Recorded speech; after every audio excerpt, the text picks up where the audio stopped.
तांश्च तिमिरन्धस्य ज्ञानाञ्जनशलाकया चक्षुरोन्मिलितं येन तस्मै श्रीगुरवे नमः। श्रीचैतन्यमनोभीष्टं स्थापितं येन भूतले स्वयं रूपः कदा मह्यं ददाति स्वपदान्तिकं।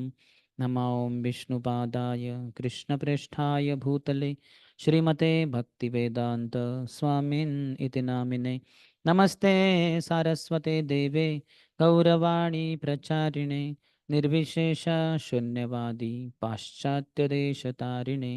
नमो विष्णुपादाय कृष्णप्रेष्ठाय भूतले श्रीमते भक्तिसिद्धान्त सरस्वती इति नामिने। श्रीवार्षभानवी देवी दायिताय कृपाब्धये कृष्णसम्बन्ध विज्ञान दायिने प्रभवे नमः। माधुर्योज्ज्वल प्रेमाढ्य श्रीरूपानुगभक्तिद श्रीगौरा करुणाशक्ति विग्रहाय नमोस्तुते। नमस्ते गौरवाणी श्रीमूर्तये दीनतारिणे रूपानुग विरुद्ध अपसिद्धान्त ध्वान्तहारिणे।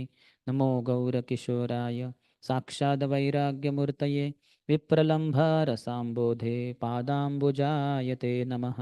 नमो भक्ति विनोदाय सच्चिदानन्दनामिने गौरशक्तिस्वरूपाय रूपानुगवरायते। गौर आविर्भावभूमिस्त्वं निर्दिष्टा सज्जनप्रियः वैष्णवः सार्वभौम श्रीजगन्नाथाय ते नमः। वाञ्छाकल्पतरुभ्यश्च कृपासिन्धुभ्य एव च पतितानां पावनेभ्यो वैष्णवेभ्यो नमो नमः। नमो महावदान्याय कृष्णप्रेमप्रदायते कृष्णाय कृष्णचैतन्य नाम्ने गौरत्विषे नमः। पञ्चतत्त्वात्मकं कृष्णं भक्तरूपस्वरूपकं भक्तावतारं भक्ताख्यं नमामि भक्तशक्तिकं। हे कृष्ण करुणा सिन्धु दीनबन्धु जगत्पते गोपेश गोपिकान्त राधाकान्त नमोस्तुते। जयतां सुरतौ पङ्गोर्मम मन्दामतिर्गति मत्सर्वस्वपदाम्बोजो राधामदनमोहनौ दिव्यादृन्दारण्यकल्पद्रुमादः श्रीमद्रत्नागारसिंहासनस्थौ श्रीमद्राधा श्रीलगोविन्ददेवौ प्रेष्ठालिभिः सेव्यमानो स्मरामि। श्रीमान् रासरसारम्भि वंशीवटतटस्थितः कर्षणवेणुस्वणिर्गोपीर् गोपीनाथाय श्रेयस्तु नः। तप्तकाञ्चन गौराङ्गी राधे वृन्दावनेश्वरी वृषभानुसुते देवी प्रणमामि हरिप्रिये।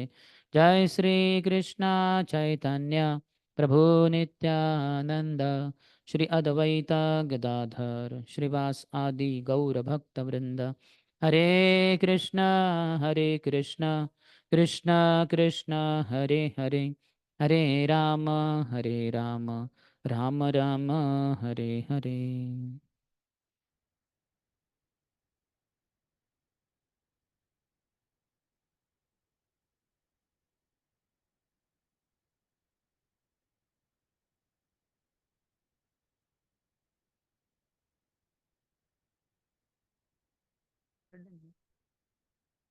हरे कृष्णा हरे Krishna.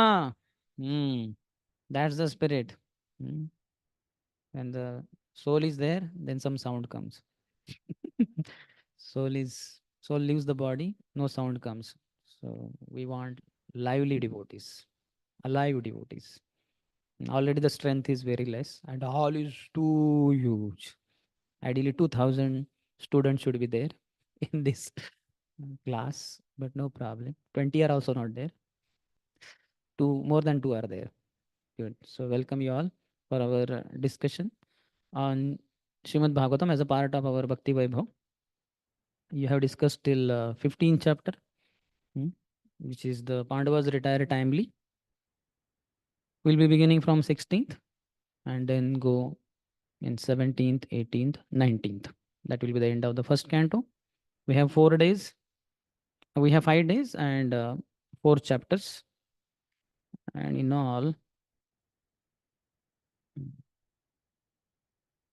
I need one that what is Subodhini if you have somebody has. just for the flow. Nobody has? Okay, get it. So this chapter has 36 verses. Next has 45. Then that for next 17 chapter is punishment and reward of Kali. Then 18 chapter, which is Parikshit cursed by a Brahman boy. It has around 50 verses. And the last chapter is the appearance of Shukdev Goswami, that is having 40 verses. So in all, we have 171 verses and we have 5 days. So every day we could cover 34. So today we'll try to complete this chapter and little bit here and there, but we have to complete the 4 chapters. In the last chapter, Shukdev Goswami will appear, just like earlier in the 4th chapter, that was appearance of Shilanarad Muni, isn't it? So he appears only in the last verse or so, towards the end of that chapter. Before that, the discussion is there other things, but then he does appear there. Similarly, Shukdev Goswami is also going to appear. So these are the other verses, discussion between Suta Goswami and other sages of Naimisharanya, who had begun that sacrifice for a long time. That reference will also come in this chapters only. Why they could perform that sacrifice. So we will begin with the 16th chapter, which is entitled How Parikshit Received the Age of Kali. First 4 verses are about king's duty. It is also Sutta Goswami speaking to Shaunakadi Rishis. We will not recite all the verses as per the time, whatever we'll do. And important verses will definitely, all are important, but some are like what they call golden verses, diamond verses. So they have to be recited anyway. So the first verse, please repeat. Suta uvacha tatah parekshe dvijavarya shikshaya महिं महाभागवतः शशासः यथा हि सुत्याम् अभिजातकोविदः समादिशन् विप्रमहद्गुणस्तथा. Translation and purport by His Divine Grace, Abhay Charanarvinda Bhaktivedanta Swami Srila Prabhupada. Translation. Suta Goswami said, O learned Brahmins, Maharaj Parikshit then began to rule over the world as a great devotee of the Lord under the instructions of the best of the twice born Brahmins.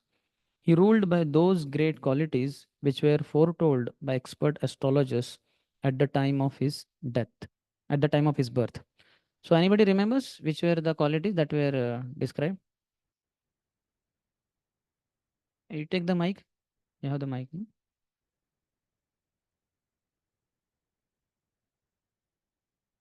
He will be as truthful as Lord Ramchandra. Then? He will be like a bowman like Arjun. Yes. Will do charity as Maharaj Nimi. Shibi. Shibi.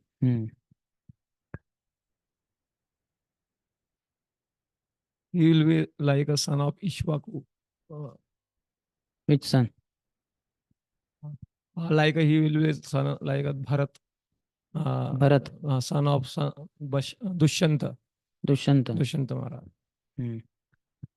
Any other? Be tolerant like Rantidev. He will be irresistible like fire and unsurpassable like ocean. Jai. You are all Shrutidars. That was in previous month and you still remember. Title like Arjun. I can't remember what was spoken 1-2 hours back. Title like Arjun.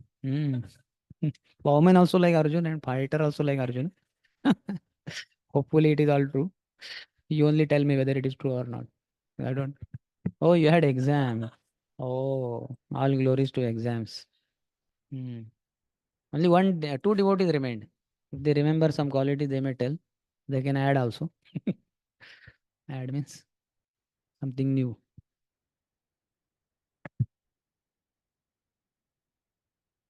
He will be like his forefathers in ruling the country. Good. Yes. So in this chapter, he says there are 5 sections. First 4 are about Parikshit, ideal ruler, punishes Kali. And in that, the first 2 verses are about married daughter of king. He married the daughter of King Uttar and begot 4 sons headed by Janmejay. So just this one talked about his ruling only by the qualities that were foretold during his birth. In the purport, Prabhupada says the real qualification is to become a devotee of the Lord, and gradually all the good qualities worthy of possession develop. Which verse? यस्यास्ति भक्तिर्भगवती अकिञ्चना सर्वैर्गुणैस्तत्र समासते सुरः हरौ अभक्तस्य कुतो महद्गुणा मनोरथेना सति धावतो बहिः. Where does it appear? 5th canto. Which chapter? 5th canto. Maybe 12th chapter, 18th verse, if I'm not wrong. Or maybe 18th chapter, mostly 12.18. Whatever. So he says that Yasyasti Bhaktir Bhagavati Akinchana. One has unalloyed devotional service to the Lord. Sarvair gunes tatra samasate suraha. Sura means the demigods. All their good qualities. Demigods are in the mode of goodness generally. And they have many nice qualities. So they appear in that person. Bhakti, Rupa Goswami Pad also in Bhakti Rasamrita Sindhu says that Vaidhi Sadhan Bhakti has 2 characteristics, or Sadhan Bhakti in general. Which are the 2 characteristics it produces? Kleshagni and Shubhada. Shubha Da.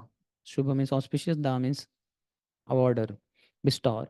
So pure devotional service bestows auspicious qualities in the person. Today morning I was reading Prema Vivarta by Jagdanand Pandit. So he also says that Brahman decorated with 12 qualities is of no use because he is going to hell only. Directly he says he's going to hell because he's very proud of his Brahmin birth and his 12 qualities. Whereas a person who has faith in the holy name, he is far superior. He is going back to Godhead. He also says that somebody born in Brahmin family or higher caste, etc. So he has the right to perform 10 rites, those 10 samskaras maybe, and other lower below Shudras and Kirata, Hunandra, Pulinda, Pulkashi, etc. They may not be performing those sanskaras because they're low born in one sense. But if they have faith in the holy name, they are far superior to this Brahman who performs all these 10 samskaras and other things. So thus qualities are more important. In our devotional practice also, what we need to see, what qualities are developing in me. Though we are brahmacharis, we shave our head, but many times after shaving our head, we may look into the mirror and wow, what a beautiful person. We may worry about our form. Much before, maybe when we get initiated, we may be so much worried about our name, what name I will get, and we may get some name. Sundarshyam Das. What a Sundar name. Haribol. Name itself has Sundar in it. So what to speak of? Because I am Sundar anyway. Sundar in all aspects. So good. So this Sundar Sham is, Sundar Sham, Lord's name is important.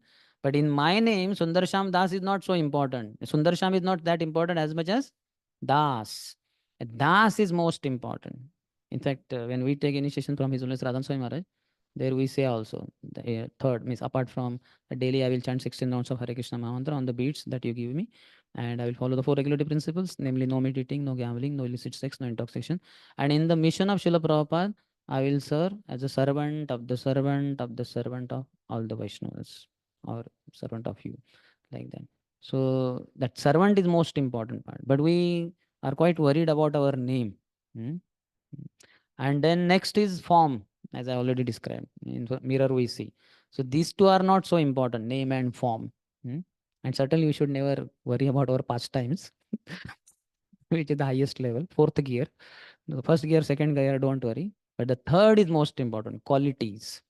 This should be automatic byproduct in a sense. Anybody who practices devotional service as purely as he could, then such a person will have nice qualities. So here Parikshit Maharaj is a pure devotee. He has all the good qualities and the skills are there, as many of you said. He'll be expert bowman, he'll be truthful and all those things. So that skills will be there, other things are also there, but qualities are most important. So all of us need to practice Krishna consciousness very sincerely, and the qualities will develop, necessary qualities. That's how we see the gurus in ISKCON and senior devotees. How so many people on their Vyas Puja and all, they speak their leelas, pastimes. Why? If you see, every pastime will have quality. Mm. Whatever is being told about that great personality, pure devotee, we find in that whole description something prominent is brought about, is shown, and that will be a quality.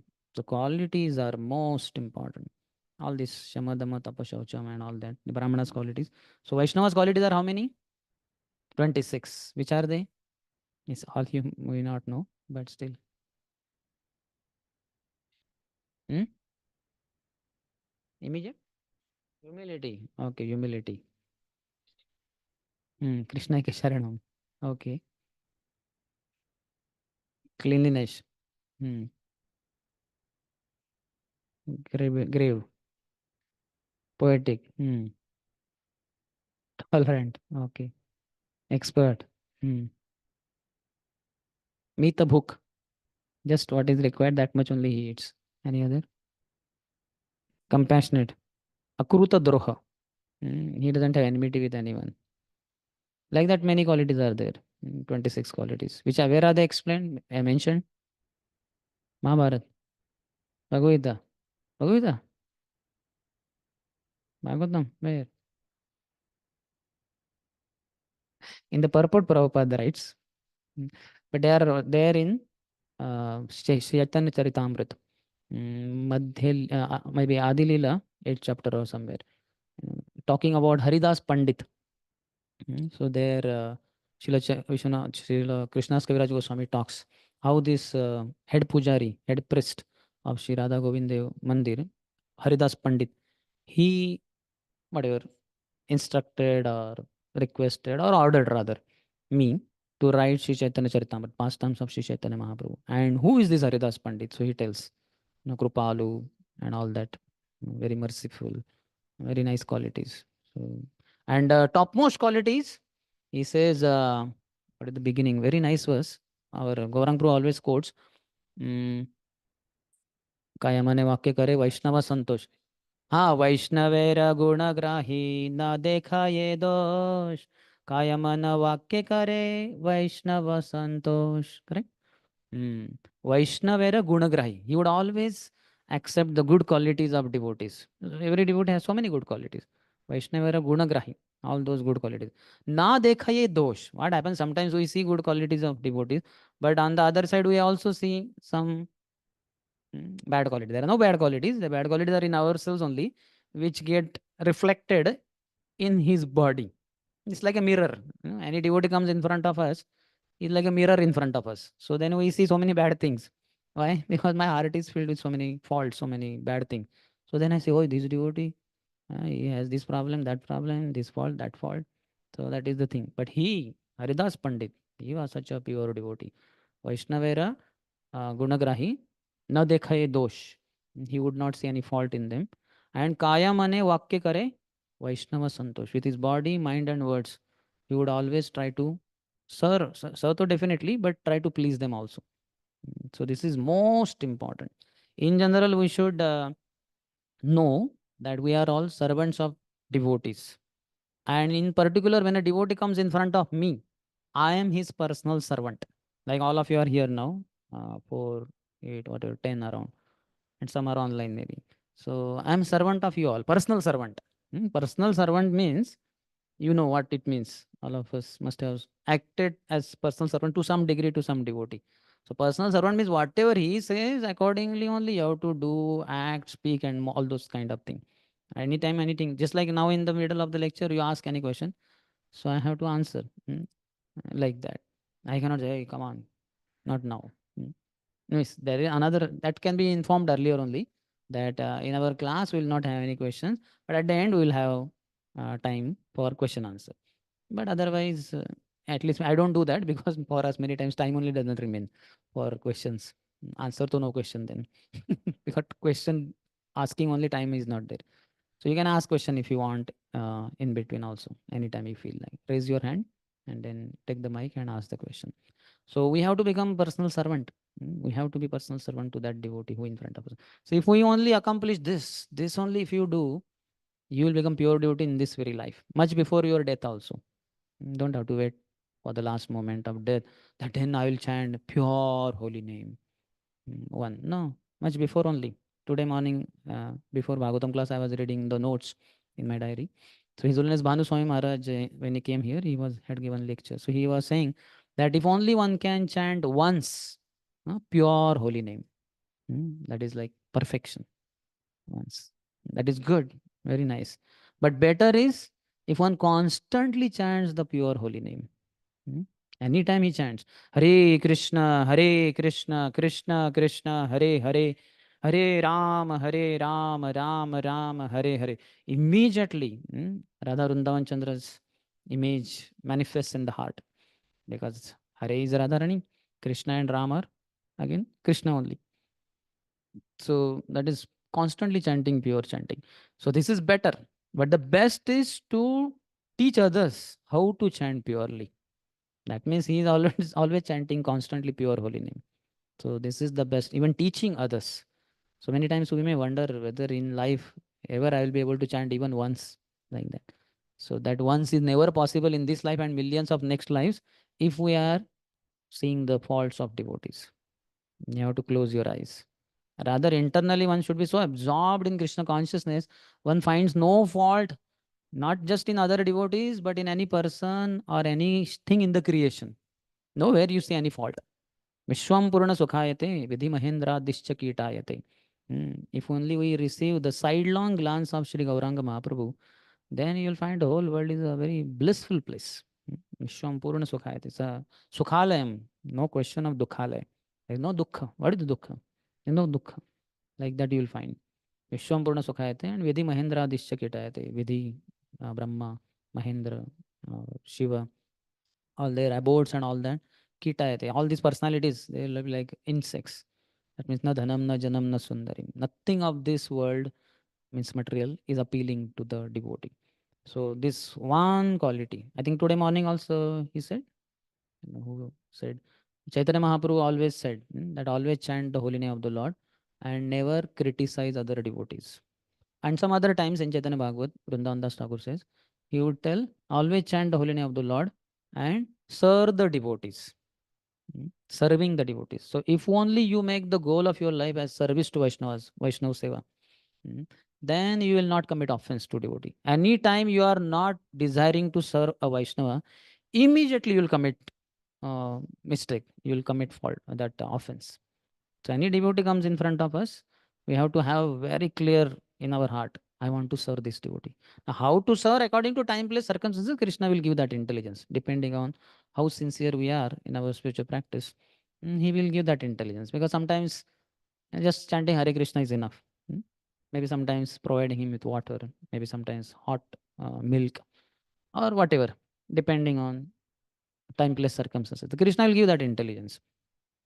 But most important is to be very clear that I want to serve Vaishnavas. Vaishnav Seva. Name Ruchi Vaishnav Seva Jivodaya. Anyway, this is the, what do you call, essence of all our spiritual practices. Anything you are doing 24 hours a day, 365 days of the year, or 10 years of your decade, until your last breath, what you are doing, the essence has to be these three only. Name Ruchi, Vaishnav Seva and Jivodaya. So, will I develop test? Am I developing test for chanting the holy name of the Lord? Am I desiring to serve more and more Vaishnavas in a better and better way?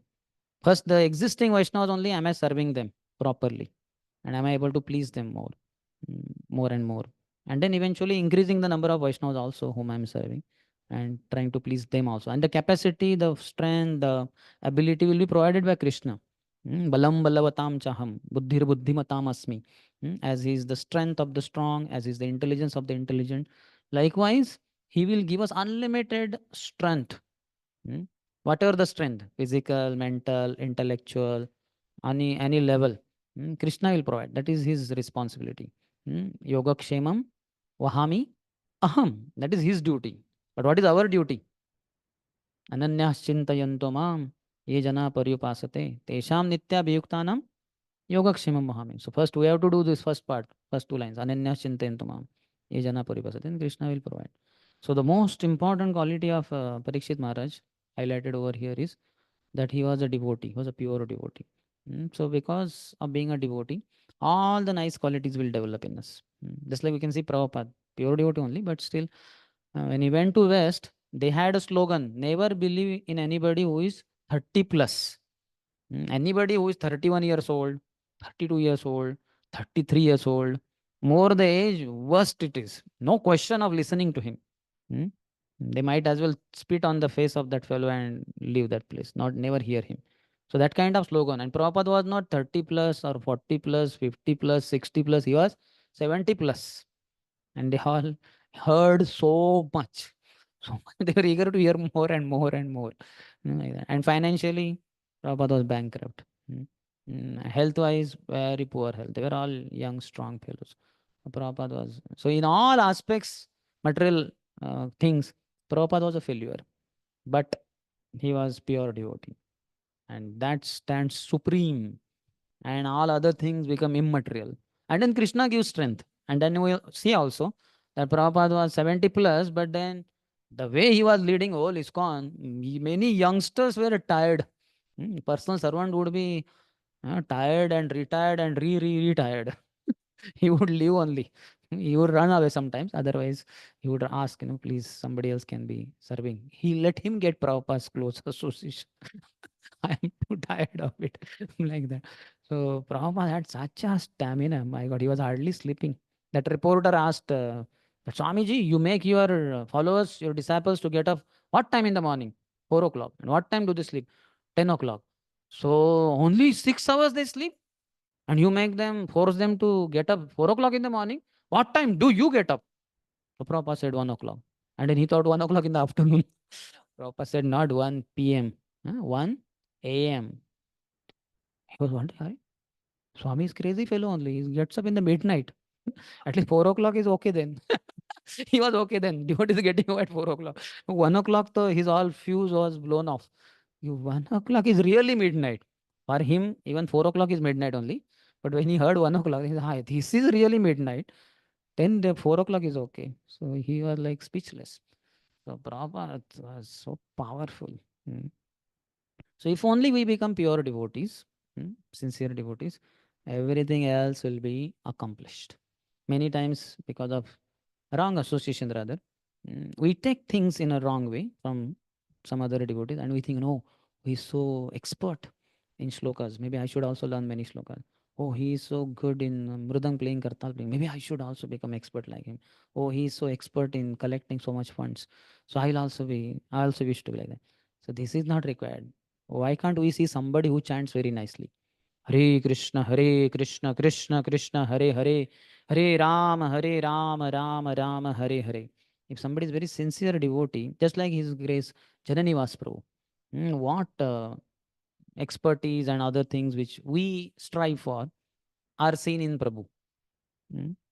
They may be there, we hardly see that. It's just a simple, sincere brahmachari, Prabhupada disciple. Very, what they call, unassuming, isn't it? Absolutely unassuming. And so simple hearted. Bengali young brahmachari is giving Bhagavad Gita class in the evening. First of all, Bhagavad Gita class. Immediately you understand. Evening class means basic for all outsiders, fallen souls. And I am the most elevated. And that too in Bangla. I don't understand only Bangla. And Prabhu is from London anyway. So he sits in that class. Somebody asked Prabhu, you understand Bangla? He said, no. Then why are you sitting? First of all, he's so senior. And this fellow brahmachari is young brahmachari. So he's sitting, he says, no, the transcendental sound vibration will purify my heart. See what a faith. That sound vibration is transcendental. I may not be able to understand Bangla language, but it's not a language. It's the Divya Dhwani, Adhyatmik Dhwani, transcendental sound vibration. That will purify my heart. So simple. So simple. That's why he's inspiration for so many devotees, including even sannyasis and gurus in ISKCON. That's an inspiration. So we don't make him as our role model. We have somebody else who is a big fund collector, big book distributor, all these talents, skills that we are more charmed, attracted to than the core devotional mm, qualities or core devotional activities like hearing and chanting. So we should become tenacious hearers. I always see, Miss Shastras anyway told that what that Parikshit Shravane. mm, for the 9 process of devotional service, the first one Shravan, hearing. Parikshit Maharaj is the example for that. See, first Srimad Bhagavatam was spoken by Shukdev Goswami, but he doesn't come first. First comes hearer. If hearer is there, then the speaker gets some, isn't it? Just like otherwise, if none of you are here and everything is same, I come here and sit here. Everything is same except you all are missing here. I will not be able to speak anything. I will might as well sleep on this Vyasasana. Or if I have little etiquette following, then I'll sleep on the I'll feel this is offense to the Vyasasana. I'll sleep on the so much carpet is there anyway. So Parikshit Shravane. So he is tenacious hearer. We say many times 24/7, but that is applicable for those multi-speciality hospitals and things like that. There also nobody is present 24/7. They have shifts. One after other people come and the other party, first party goes. But here Parikshit is sitting through without any grain of food and no drop of water even. And Shukdev Goswami felt concerned and he asked, would you like to take a break? So no, forget about hunger and thirst. A little bit I had that and I committed mistake by putting the dead snake around the neck of Shamik Rishi. And now I'm close to death now. So no, you are giving me this nectar of Krishna Katha. This is so relishable. Just gone. I don't feel hunger and thirst at all. So we should become tenacious hearers. So that's why we should pray to Parikshit Maharaj particularly. As Prabhupada, you must have read in the third chapter of first canto, I think 44th verse, last verse. Prabhupada says that Krishna stands out of the pages of Srimad Bhagavatam. You remember? He just does not say once there. At least 4 to 5 times he says that. How many if you remember? Nobody remembers? You skipped that chapter or what? Did you skip that chapter? So how did you forget then? You can note down that. 44th verse, 1 3 44.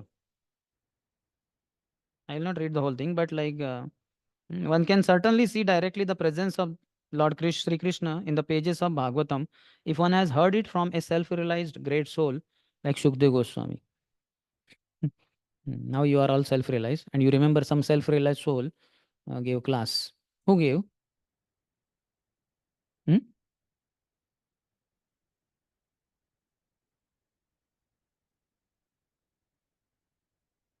Achha. You are all convinced that that person was not self-realized soul. You even forgot his name. Forget about the verse and the purport, etc. You forgot the speaker also. Like that. You may help him. Prabhu could stand up maybe. We have to help each other. Isn't it?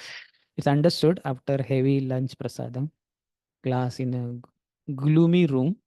Though lights are there, these are not very brilliant. Ideally, halogen lamps should be there. Then also, even speaker can take rest. What to speak of the audience who are just silently sitting. So that is the power of our prasad and devotional practices. But anyway, so here Prabhupada says that. So then I read also, nor can one learn Bhagavatam from one who interprets the text by his mundane scholarship. One has to learn Bhagavatam from the representative of Shukdev Goswami and no one else, if one at all wants to see Lord Sri Krishna in the pages. See, simply hearing is not all. One must realize the text with proper attention. So Shukdev Goswami, the word Nivishta means that Suta Goswami drank the juice of Bhagavatam through his ears. That is the real process of receiving Bhagavatam. One should hear with rapt attention from the real person, and then he can at once realize the presence of Lord Sri Krishna in every page. See, so and it comes more also. And that famous statements, no one can give rapt attention who is not pure in mind. No one can be pure in mind who is not pure in action. And no one can be pure in action who is not pure in eating, sleeping, mating, and defending. See, Many times we hear eating, sleeping, mating, defending is condemned. Samanyam etad pashubhir naranam. But here Prabhupada is saying, one who is pure in his eating, sleeping, mating, and defending. That means all four are allowed. Mm. So for those grahasthas and all, mating will be there and defending maybe. For us, even eating, sleeping anyway there. So those who are pure in their this eating, mating, sleeping, defending, they are pure in their actions. And those who are pure in their actions, they are pure in their mind. And those who are pure in their mind, they can hear with rapt attention, not just attention, rapt attention. Rapt word is very powerful word. You all know what it means. Mm. So he says that. But somehow or other, if someone hears with rapt attention from the right person, at the very beginning, one can assuredly see Lord Sri Krishna in person in the pages of Bhagavatam. I skipped some part of the purport, so at least 4 to 5 times it comes. So just like Krishna stands out of each and every page of Srimad Bhagavatam, similarly these great souls also stand out. Like here, Parikshit Maharaj is standing out in the pages of Srimad Bhagavatam. So you should pray uh, to the lotus feet of Parikshit Maharaj, to empower us to be able to hear Srimad Bhagavatam. Like we all know how difficult it is. Now I am also speaking, so somewhat easy. But if I also sit in the audience, I may also feel drowsy and all that. So sometimes even in ISKCON, the speaker also has slept while giving class only. So Krishna says in Bhagavad Gita, Sarva Dharman Parityajya. And the hand is gone up and he slept there only. And all the audience, means they got up after a few seconds. Means they were also, क्या class खत्म है ना, class तो खत्म थी. He's still on the Vyasasana and hand is up and I think he said something. I think Bhagavad Gita maybe, but why is he not continuing the class? So after 1 full minute was over, then he said, Mamekam Sharanam Raja. All were shocked. Not only he continued the class after 1 full minute, he exactly continued that sloka also. He never realized in his life that he slept on Vyasasan while giving class. This was in New Vrindavan. They would be very tired while giving class. So it's certainly very difficult. So I'm spending more time on this verse, but this is very important because Parikshit is the hero. Not just a Bhagavatam, but he's hero in hearing. And hearing is the foundation of devotional practice. Without hearing, you cannot do anything else. Archana, what will you do if you don't hear from senior pujaris how to worship and all that? Isn't it? Similarly, chanting of the holy name also. If you don't hear what to chant, how will you chant? And similarly, Pada Sevana also, how to massage. If you don't hear that person whose lotus feet you are going to massage, how will you massage? You may massage and he'll say, what nonsense? Is this the way? Yeah, this is the way I know. No, I want you to do in this way. When you hear him, then you will do in that way. Then he will be pleased. And similarly, others also. Achanam, Vandanam, Dasyam, Sakyam. So hearing is the foundational, most important. For a brahmachari, though, he has to be a tenacious hearer. Brahmachari who cannot hear will have difficulties, serious difficulties in his future. And we can see also, those who leave ashram also, they don't hear. They don't hear the seniors. Seniors are telling, he only says that, I'm leaving ashram. I think for me, Grahastha ashram is better. But who told you? Did anyone instruct you? Your spiritual master, anybody? So then they may request, no, try for some time, or no.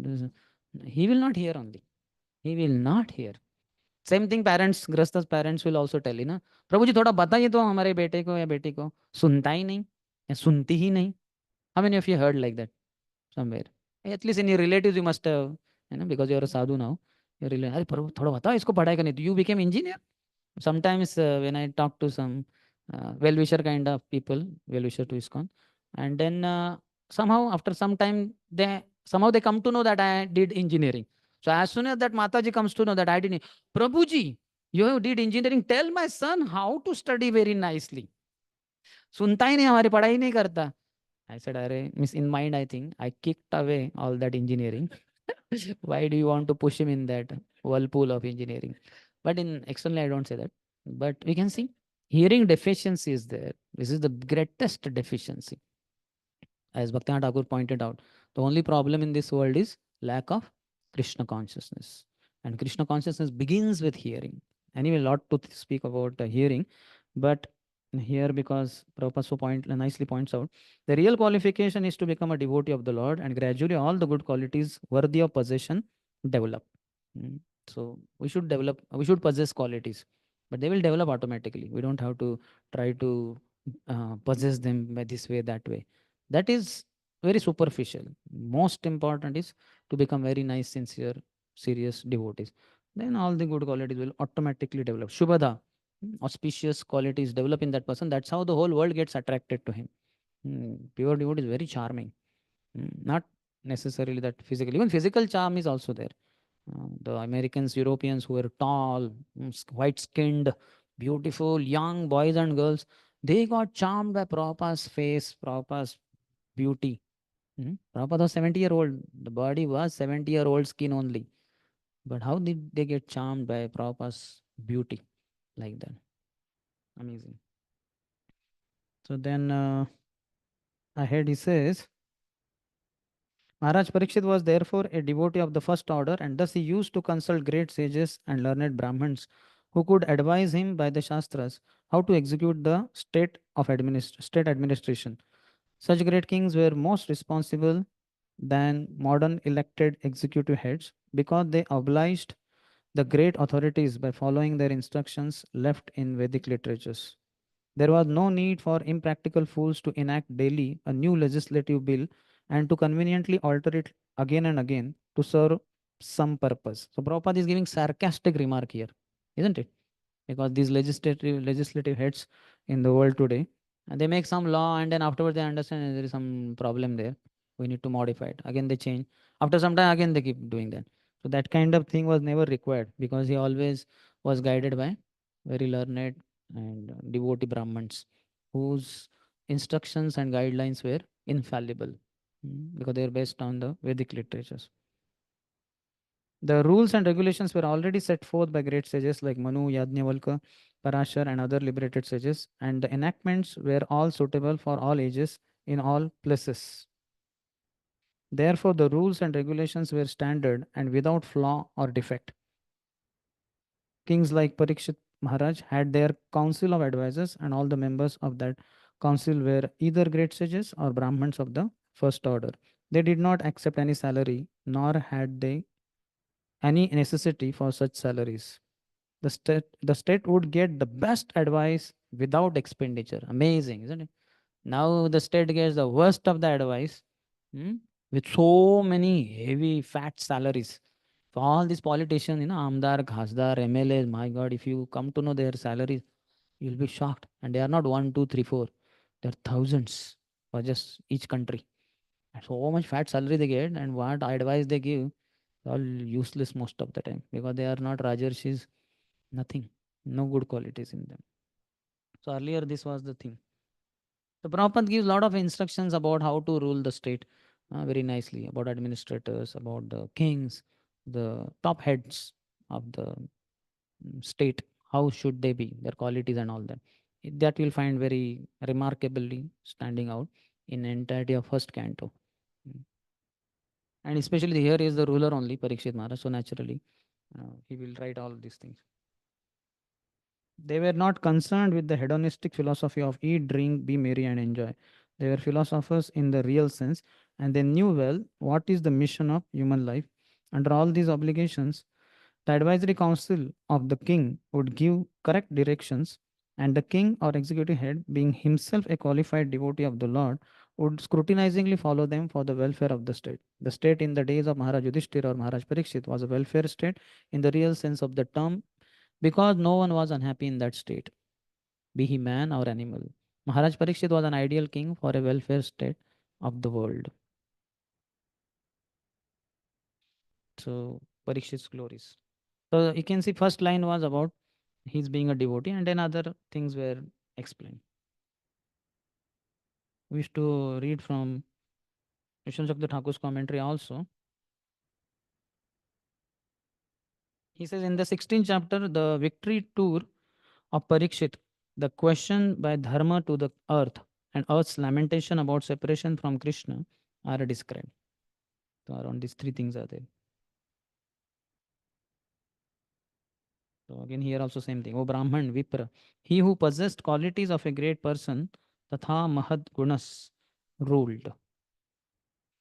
So everywhere The head has to be very having very nice qualities. So most means all in ISKCON are leaders only. You all are leaders somewhere or the other. Somebody below is always looking forward to you for making advancement in spiritual life. So as leaders, we may want to develop many skills. Mm. That is okay in the service of the Lord. But most important is hearing, chanting, Navida Bhakti. If you do nicely, all nice qualities will develop in you. The skills will also develop. And if the skills don't develop, without that also, you will to get many, many thousands and lakhs and crores of people to the lotus feet of Radha and Krishna, Gaur Nitai, with that pure devotion that you carry in your heart, that you receive from Guru Parampara. So don't worry too much about skills. Sometimes people go crazy. Sometimes long before one senior devotee, he was senior to me also, brahmachari, he wanted to learn English because he was coming from Maharashtrian background. So Marathi speaking. Little bit English he knew. He did graduation, but not so much fluent English, etc. Because that in Maharashtra we hardly speak. So then he asked Ayesham, can I go and join some what they have spoken English classes, etc. outside? That means because some money is required, whether temple will pay. Radhishampur said, why to go outside? Because there will be all materialistic boys and girls there. A brahmachari in saffron going there, and forget about English. You may pick up something else only there. They have other language there, sensuous language. Hope that will not be picked up. You learn here only. Why to go outside? Or learn from some devotees who could teach you. Similarly, harmonium also. Somebody wanted to learn harmonium. Then joining some harmonium teaching classes outside. So the problem is again there will be materialistic people there. Teacher also materialistic and others. So what is the use of that skill which will take you away from devotional service or will take devotional service away from you? One has to be very careful. Otherwise they say na, what they say, uh, battle won and lost war something. What did they say? Huh? Won the battle, lost the war. Do you know what is battle and what is war? What is battle? Small fight between two, three people, something like that. And war is what? That whole affair where thousands and lakhs may be fighting. And in that, each one has some battle here and there. So the battle is won. You are happy that you defeated the opponent, you even killed him. But then you come to know your whole party is defeated. The kingdom is gone. The fort is gone. So what is use? So like that. So we may get expertise in some skills, but we may lose Krishna. So one has to be extremely careful. They say a penny wise, pounds foolish. Prabhupada used to say. Penny means what? Some small insignificant currency. And pounds is huge in comparison to penny. So one is very protective of the penny in the pocket. Oh, this 25 paisa or 50 paisa or 1 rupee coin. I hope nobody has stolen. Okay, okay. But meanwhile, somebody took away 100 rupees note from his pocket. He protected whatever 1 rupee, 2 rupee coins, but 100 rupee note is gone. So this is penny wise, pounds foolish. So one should not be like that. One should know this gem of Krishna consciousness is the topmost thing. This hearing, chanting, smaranam, and all that. This is more important. Skills will come. That we don't have to worry. Automatic. How many of you found that in your life some skills you picked up very quickly without much efforts? Like maybe kartal playing, mridang, it just happened. And how many of you seen some other skills are not developing only? Like harmonium. For 19 years, I learned one tune, which is Ulan Radhana Swami Maharaj sings. I don't remember now that tune. Hare Krishna. Maybe it's something like that. I'm not remembering that. So I was playing that once in 5 months, once in 6 months when harmonium I would see and I would play only that much only because that much only I knew. And after 19th month, what amazing thing happened? I forgot that also. Now, forget about pressing the keys. I don't even remember which the tune was for which I used to keep the pressing the thing. And then afterwards, I had learned one or two more thing that also more or less forgotten. And as such, the whole harmonium learning, I don't know, before my death, I sometimes feel in case I die, and while dying, I remember, hey, harmonium, I did not learn. So I'll have to come back again just because of this harmonium not learned. I hope I forget. In case I don't learn harmonium, last moment I should not remember that I did not learn harmonium. Otherwise, I'll have to come back in another material body. Yes.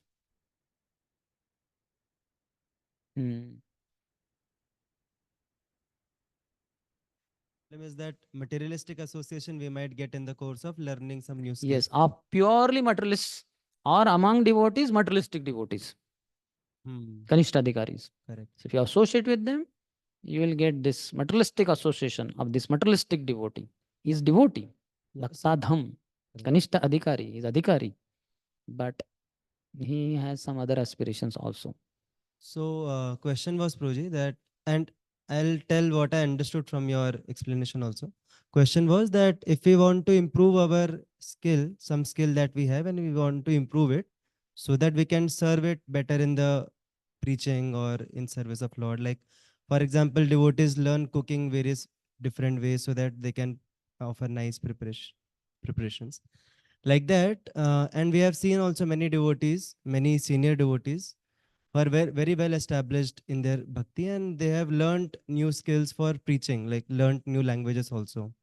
So is that desire wrong, that I want to improve my skills so that I can serve it, I can engage it in nice way? But as you explained that if it is easily manageable, it's not too much of taking our efforts, then that is like, then we do not worry about Yeah. them. But something And otherwise, if some senior has instructed you, especially one who happens to be your authority also, maybe counselor or anybody, authority, service authority, if he tells, Prabhu, you need to learn this, let's say even car driving.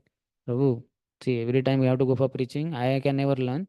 You are a young man, you should learn. We have vehicle also, but we don't have driver every time we don't get from temple. You must learn, get a authorized license, etc. So then you'll have to learn. So then you may have to put lot of efforts also, though it may not be so easy. Some can learn driving very quickly, but some others may take time. But it is worth it because it is instruction. It is coming in Guru Parampara. Krishna is telling you, you need to learn. So then you have to. Okay. So second, King Parikshit married the daughter of King Uttar and begot 4 sons headed by Maharaj Janmejay. So her name was Iravati. Somehow the name is not there in translation. But if you see the Sa Uttarasya Tanayam Upam Iravatim. Upamayam is married. Purport it is there. Yes, Iravati. So who was Uttar? Son of the king, Virat king. When Pandavas were in incognito for 1 full year, they stayed in the kingdom of this king Virat. Sometimes they say this is here only. This Mahabaleshwar is in below that place is there. Here only, nearby. So this was Virat Desh, they say. They were here. Pandavas were here. But then, so his father, Parikshit father was Abhimanyu. So Abhimanyu married Uttara, who was the daughter of this Virat king. When Brahannalla, Arjun in the form of Brahannalla, eunuch, he became dance teacher for Uttara. He taught her so nicely. So Virat king, he was very happy. He wanted to offer daughter Uttara to Arjun as his wife. But Arjun said no. I was teacher for her. I always saw her as my daughter. So I will accept her as my daughter-in-law because I have a son, Abhimanyu. So might as well she could marry him if you don't mind. He said, yes, why not? So then Uttara got married to Abhimanyu, and from them only came Parikshit. And Parikshit married his mama's daughter. Because Uttara is mother and Uttara's brother, he was Uttar. So Uttar's daughter Iravati, he married. And this is allowed because the Gotra is different. So one can marry mama's daughter, but not Mausis and all, something like that. That is no question. Otherwise, there are serious consequences. The defects in the children because same Gotra and all, that is not recommended, not allowed. And society also, decent society does not agree for such thing. I know one family, somehow very strange. Mausi's daughter was married by that. Their mothers were sisters. So whole society ostracized them. Nobody, several years passed by, and nobody in the society is listening to them. Means relatives, you understand? Other social life is different, but this, no question. So that is not allowed. So he married. And about Janmeja is also said, who was the son of Parikshit. Because he's saying King Parikshit married the daughter of King Uttar and begot 4 sons headed by Maharaj Janmeja. Janmeja, we all know what he is famous for. Hmm? Snakes, not snakes, for performing a snake sacrifice. No? Which he performed because he saw, like he heard that his father was beaten by Takshak. Hmm? And how can he do like this? My father, such a nice ruler, devotee, and all that. So I will take revenge. I'll kill all the snakes of the world. And then he performed a huge snake sacrifice. All the snakes of the world were falling in that sacrifice and getting burnt alive like that. And the main purpose was Takshak, basically. So Takshak took shelter of Indra, the king of demigods. So then Janmeja asked the priest, "What is this? All snakes are coming. That's okay, but most important is Takshak, who bet my father. He has to be burnt alive in this sacrifice. Where is he?" So then they were Trikalagya's. They said, "He has taken shelter of Indra." So Indra is protecting Takshak. He said, "Really?" So then perform the sacrifice, chant the mantras by which Indra along with the Takshak will fall in the sacrifice. And they were ready. They were about to do that. But then who came? Somebody, Brahma or somebody came. Said, "Hey, wait. mm, This is not required. This is becoming Atirosh. Spare him. That is not what Lord wants. Forget it." So then he stopped. So he was also very powerful. Janmejai. Okay. Here what is saying? The third pad has, okay, this is little technical. We will not get to that. Third one. This talks about the mutual benefit of the king and citizen serving each others. Maharaj Parikshit, after having selected Krupacharya for guidance as his spiritual master, performed 3 horse sacrifices on the banks of the Ganges. These were executed with sufficient rewards for the attendants. At these sacrifices, even the common man could see the demigods. So Sharadvatam word is for Krupacharya. Parikshit Maharaj performed 3 Ashwamedh Yagyas. These were not so easy, but because he was assisted by his citizens and all, so he could perform them. And then because they assisted their king in return also empowered them to be able to see the demigods, which appeared for those sacrifices. It's not so common to see demigods, even in the bygone ages. But because they were ideal citizens and they had ideal king, so by their mutual relationship, service to each other, they got that, both got benefited.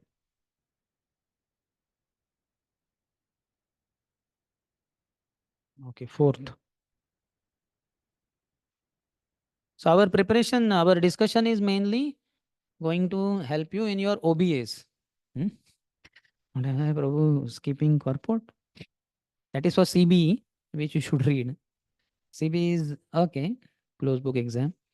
And that's very easy, isn't it? Because they write also question and then which shloka it is there. So many times devotees see, na, kya likha hai na? Ahar, na? Where is ahar? Ahar. Ah, here, ahar. Okay. 2-3 lines before that, 2-3 lines after that. Okay, this is the answer. Okay. And those who are using computer, they will only copy paste, like that. But CBE will not focus so much. But OBA, open book assessment, which is basically deeper, going deeper, understanding, preaching, mood and mission, and what you call personal application, preaching application. This will be our focus of discussion. Sometimes one devotee only prepares all the answers for all questions and they just share it with, which is not allowed according to BBRV rules. Originally, we had done it long before, first time, like that. So then it was told, "Hey, Prabhu's, your answers are matching." That means a lot of sharing was done. That is not allowed. Everybody should have his own answer. Then we all accepted. Externally, internally, I don't know. I honestly prepared my own answers like that.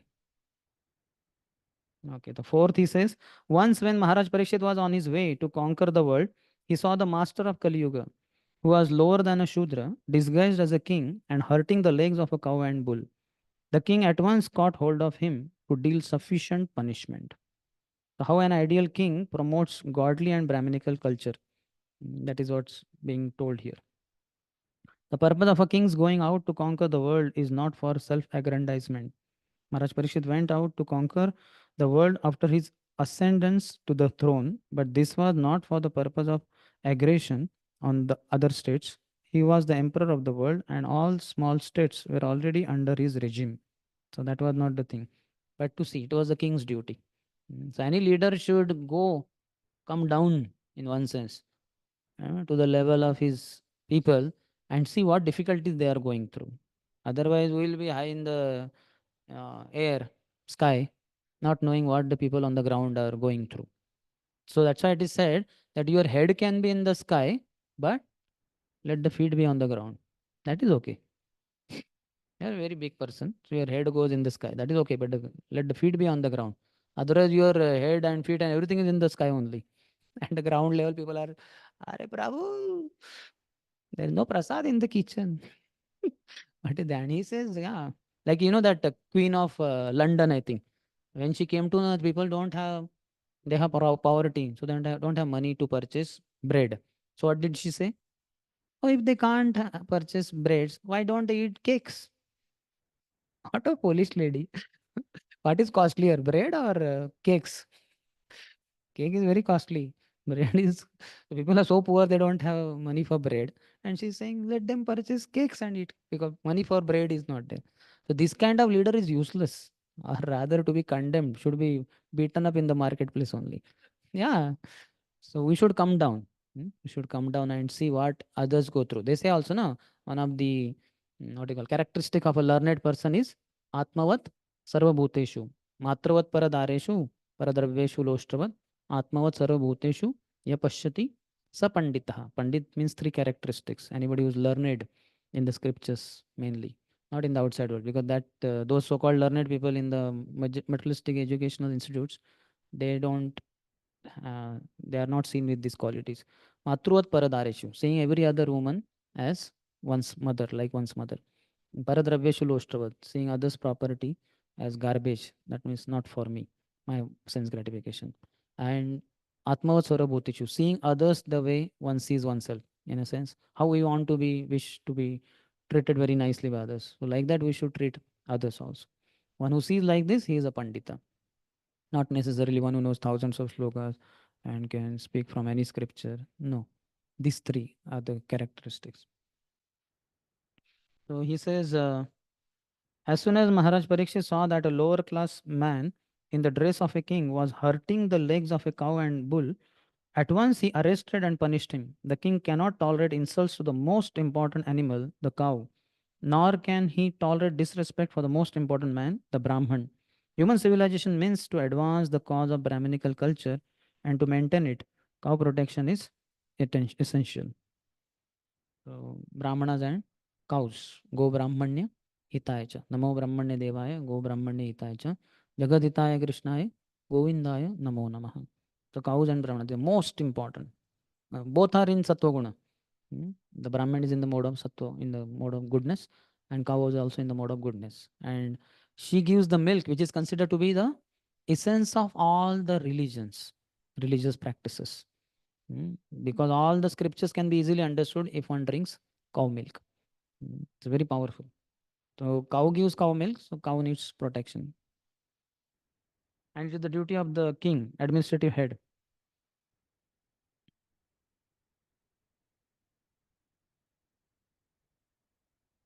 Fifth one. So 5 to 9, he's saying suitable subject matter for hearing.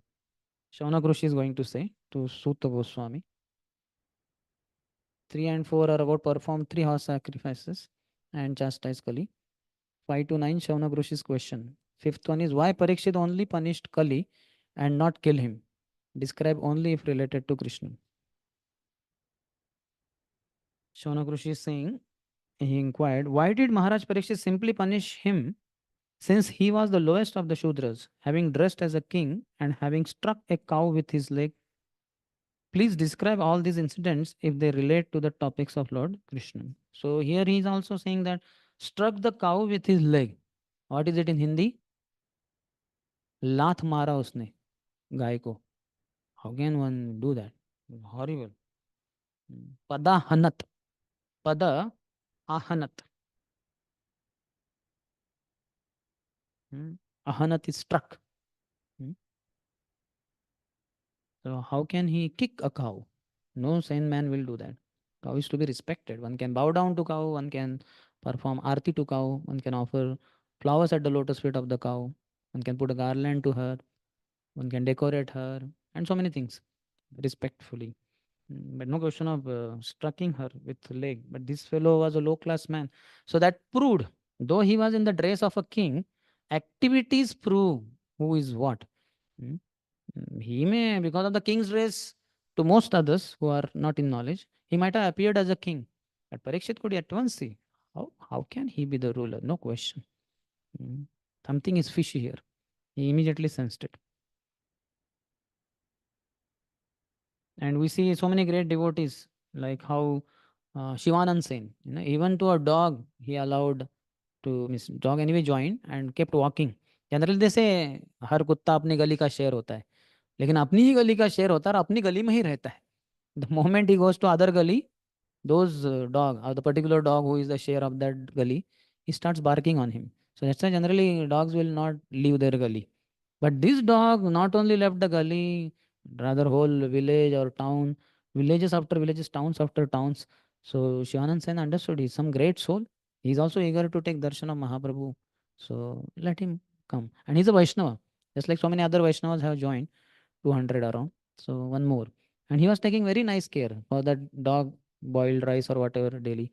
But one point of time when he was a little bit stuck with the toll collectors, so he instructed other devotees how to provide him boiled rice, etc. But then it became a little late, and somehow that dog, whatever happened, he left. When our Shivanand Sen came back, he saw all devotees are there, but where is that dog? Immediately asked, where is that dog? And the devotee, where is it? Hare, what is this? I had told you to. He said, "But, we don't know what happened." So he sent 10 men in 10 directions in order to find out that dog. You even tell me, if some devotee leaves ISKCON, how many of us have appointed 10 devotees in 10 direction or one direction or 5 direction, whichever direction? How many of us are appointed? Many times we don't even appoint one devotee. Okay, ठीक है. पता नहीं क्या हुआ, why he left. So this is not the way. For a dog, Shivanand Sen, we may say, Arey, but that dog walked so many gullies and all that. But Arey, our devotee also walked in so many gullies in Harinam Sankirtan. He went with us for yatras. He went for book distribution, so many places. And now you are not interested in finding out his details. Where is he? What is he going through? Nobody is concerned. So this is what is impersonalism. Pakka, we are high personalists in our speeches and what do you call ultra impersonalists in our behavior. Not to you, I'm talking about myself. So this is a paradox in ISKCON. It's only Radha Swami Maharaj said, if you go to any Mayavadi organization, as they come to know that some sadhu has come, even if you are a brahmachari, you may be in white, shaved head, some symptoms of being brahmachari, some kind of sadhu, the top head many times will come to the gate, welcome, and he will speak very nicely. He will take you to his office or room, and red carpet welcome is there, red sofa welcome is there, and red chair welcome is there. He'll make you sit, he'll give you water, fruits, and snacks, and all that. He'll speak very nicely. He'll spend so much time with you, like that. He's philosophically he's very impersonal. He's Mayavadi, but in behavior is pakka personalist because Indian culture, like that. And we fellows, विशेष शून्यवादी पाश्चात्य दिशता. And in behavior, we are pakka. I'm talking about myself. So this is not how we should be. We should have time for others. We should be caring for them. Madam, we are caring for them. But caring is there, na Prabhu. Only one extra S. I'm a yes man, so I add S in that. That is not good. Yes, caring is dangerous. If somebody raised hand, you had raised.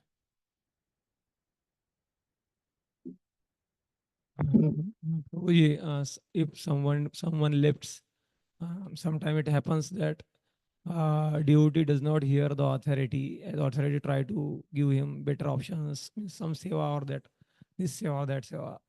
So he's not willing to accommodate, and although sometimes authority gives willing to bend also and try to cooperate, but the devotee is not willing to, then ultimately he has to leave.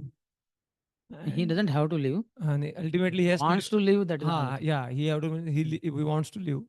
In that case, it's observed that he's not, then after that, it's tried by the authority to keep that devotee as much as possible, but the devotee only wants to leave. After that, it is seen that is not taken that much follow up. So is it okay, or in No, that it's case not also? okay. It's okay for the authority to take that decision and all that. Hmm. That is administrative role. Hmm. But we have some personal role also, no? He's after all a devotee is going to chant anyway. Hmm. He might not be following that instruction. He might have left brahmacharya ashram. You have to be friend with him, and you have to continue dealing with him. Yes, he may not be having temple services, but friendly. There's a being human. Nowadays, very famous a T-shirt. Being human. Generally, we hear the word human being, but they write being human. Many times we may be in human being, but we may not be being a human. So we have to be humanly. He has some heart, he has some emotion. So why you will break your relationship with him, your friendship with him?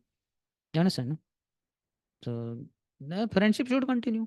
Friendship has nothing to do with administration.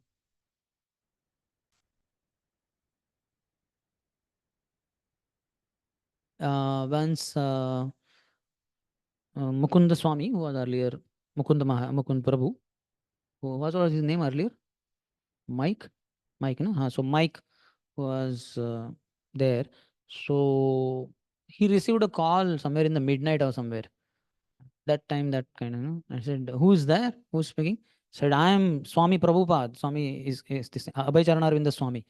I said, oh, Swamiji, what is that? And Prabhupada said, I just remembered you. And I thought of calling you. So I just called you. How are you doing and all that? And he was so much happy. He said, Swamiji, I was what do you call, caught in some drug peddling or something like that. Some blame came to him. Because of that, as it was released, the news came to all my relatives, friends. They all rejected me. Nobody has called me for days together. After so many days, I have received call, and that too from you.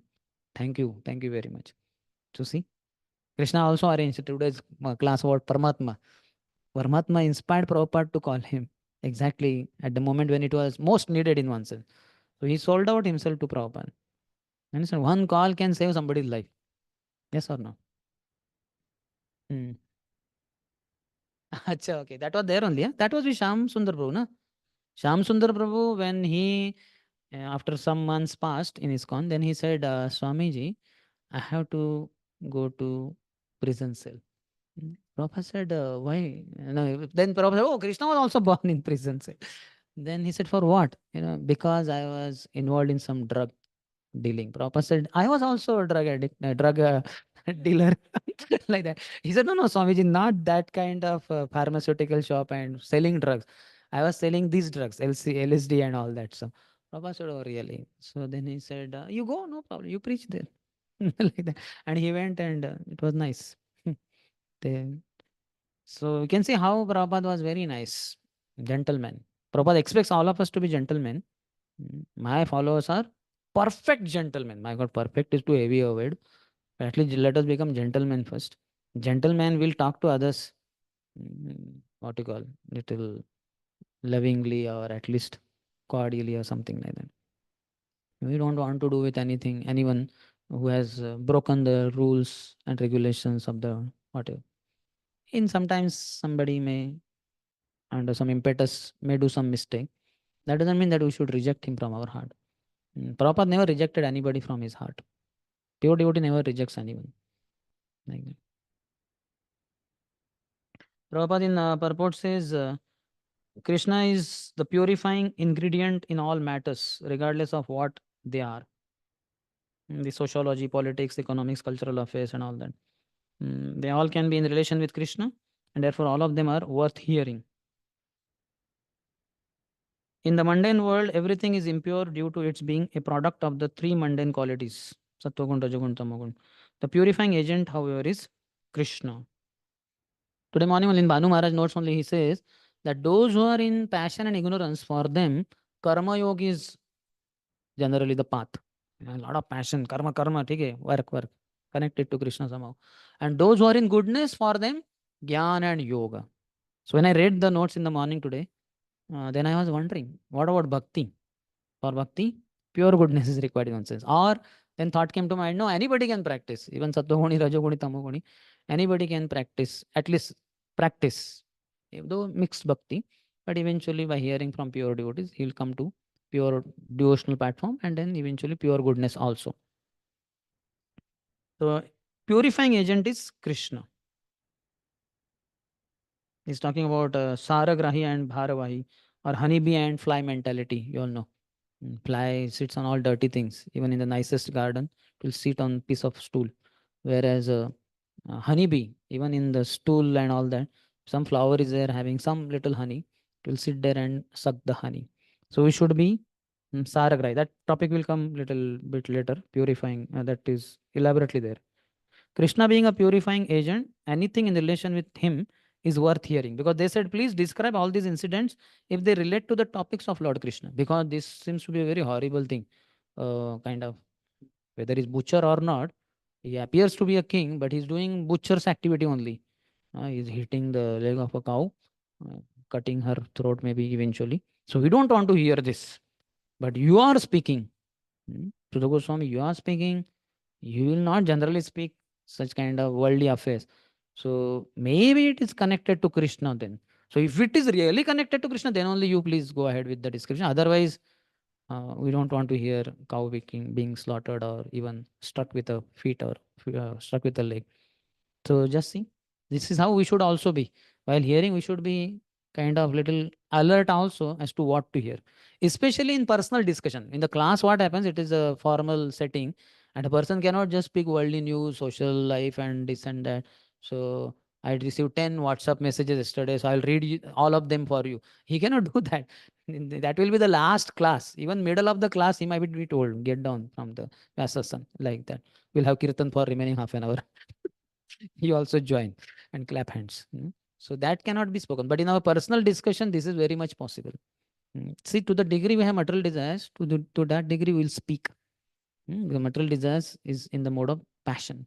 So all your desires will not be fulfilled. In Marathi, there is saying, Mani vasete swapni dise. In your mind, there are so many things that you want to achieve. But unfortunately, there is no forum or hardly any forum where you could give shape to your desires. So what mind does? In the night sleep, you will give shape. Then you will, whatever. You will learn all the skills, harmonium, mridang. You will be the teacher for millions, which you don't know in the daytime. You can't even play that. But in the night, in the dream, you can be teacher for millions in that particular aspect of life. So likewise, to the degree we speak, to the degree we have material desire, to that degree we will speak. Daytime we'll do lot of prajalpa, keep speaking with this fellow, that fellow. Brahmacharya ashram also, they what they call prajalpa launch. They call, I think. Prajalpa launch is there, na? Since the launch is meant for some particular purpose. This is prajalpa launch. And so all the brahmacharis will come in the corridor, some particular spot. That spot also might be well fixed. This Prabhu's house, room outside that. They'll gather time and again in the daytime and then start. What happened to that brahmachari and what about that grahastha and what happened to that? So this is all dangerous. The material desires are already there and we are trying to reinforce them by speaking further. One should not do that. That's why silence is also very important. One should speak only about Krishna. That is another definition of silence. But if there is nothing to say about Krishna or no one to hear about Krishna, better keep quiet, keep mum. Don't open your mouth. Very easily said than done. Because material desires are there, one cannot. One will be restless. क्या है आश्रम में कोई है कि नहीं कहाँ है सब कहाँ चले गए मुझे अपना दिल खोलना है पूरा तो he will break others heart because it's पहले अपना ब्रेक करेगा पूरा हार्ट फिर दूसरों का ब्रेक करेगा तो be careful. Don't waste yours and others' time. At least don't waste others' time. So, Prabhuji, yeah, on personal level, we should sometimes we are careful to speak about anybody devotees, but sometimes it happens that some junior devotees want to speak something about some devotees. This that means he want to I That is want not to a problem. If he's glorifying no devotee, glorification. if he's He want to finding faults, he want to share his problem, that he said you are my counselor or something like that. that is So okay. then You can, you should give him the other positive he, side. he speaks small trivial things which could be easily tolerated or could be neglected. So he speaks small things, and we Mm. have to hear all that to give him positive side. So Yeah. in between, my personal level, I feel little irritated to think all these things sometimes. So So what's what you can say, uh, what I do sometimes with me, because I go all over India, many voices, and many boys want to meet. "Hey, senior devotee आ गए."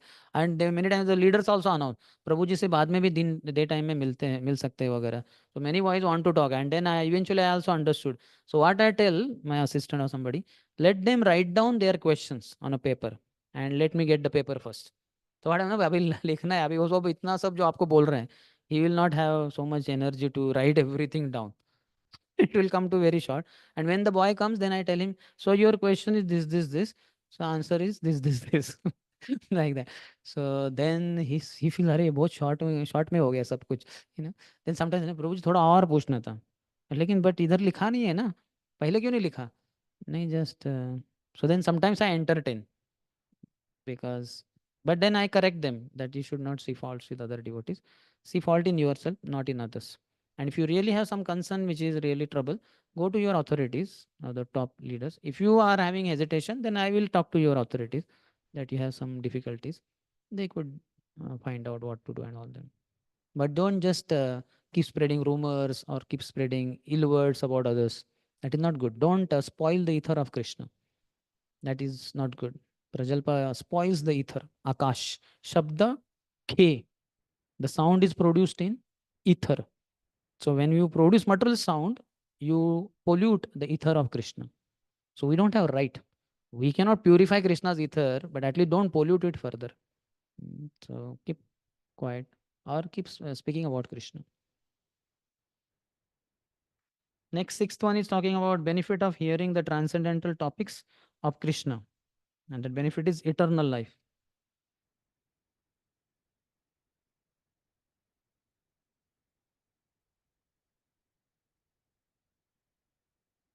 So here in commentary, Vishnu Chakra Thakur writes about the fifth verse. Why did he punish him but not kill him?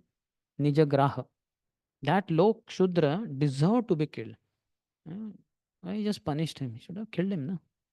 Anybody striking cow with his leg should be immediately killed. So sixth one, again Shaunakadi Rishi is asking, Shaunak Rishi. The devotees of the Lord are accustomed to licking up the honey available from the lotus feet of the Lord. What is the use of topics which simply waste one's valuable life? So if this topic is not has anything to do with Krishna, we are not interested. So devotees are Saragrahi. Just earlier we discussed. Honey bee takes the essence of that flower is honey. So Saragrahi. Grahi means grahan, accepting. And Bharavahi is, Vahi means carrying. Bhar means the load. So all some bad things, bad qualities of others, you keep in your mind and you keep speaking. You are carrying the that stool kind of thing, donkey stool. Somebody say, I have 10,000 kg of donkey stool I am carrying. What a powerful person I am, and so much is my possession. What is the use stool? If it is cow dung of even 2-3 kg, you can sell it or you can make cow dung cakes and have something worthwhile. This is a donkey stool. What will you do? Will you eat or somebody else will eat? Why are you carrying it unnecessarily? Burden on yourself also. So likewise, others dosh, others bad qualities, we should not carry in our heart. So these sages are very refined sages. So they want to know here only if it is related to Krishna. So one devotee said, Krishna's lotus feet are our mental home. We reside in home. So what is our mental home? Krishna's lotus feet. So our mind should always rest at the lotus feet of Krishna. Time and again, we should remember the lotus feet of Krishna. How many of your photo of whatever your Krishna's lotus feet in your locker? Not many. Eh? So you can have it. Have Radha Randanjan's lotus feet. Many photos are there. Or you can tell the photographer to click. Nowadays, everybody has camera in their mobile. You click and have it. So our mind, this is our mental home. the lotus feet of Krishna.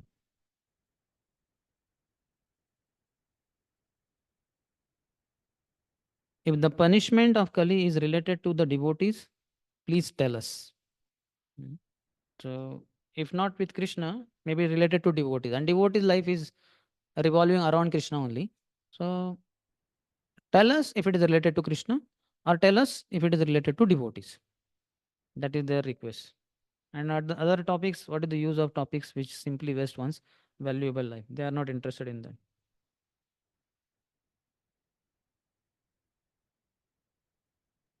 The next verse, seventh verse, is the simple and sure short process of stopping death. O Suta Goswami, there are those amongst men who desire freedom from death and get eternal life. They escape the slaughtering process by calling the controller of death Yamaraj. So if Yamaraj is only sitting in this classroom, eager to hear, I will definitely not die. Isn't it? And mostly he will not allow any one of you also to die, because he'll feel if everybody dies, I'm the only in the audience, then Prabhu may stop speaking. So nobody can die if Yamaraj is in the classroom, not necessarily as a speaker, just as a hearer also.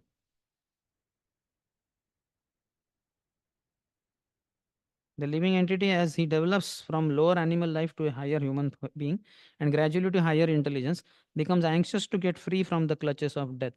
Modern scientists try to avoid death by physiochemical advancement of knowledge, but alas, the controller of death, Yamraj, is so cruel that he does not spare even the life of the scientist himself.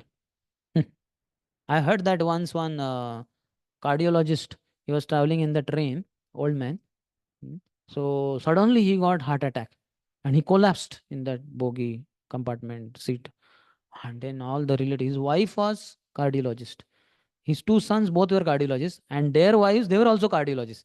So some 5, 6 cardiologists, all very close, intimate relatives, they were around, and among them he died in the train, running train.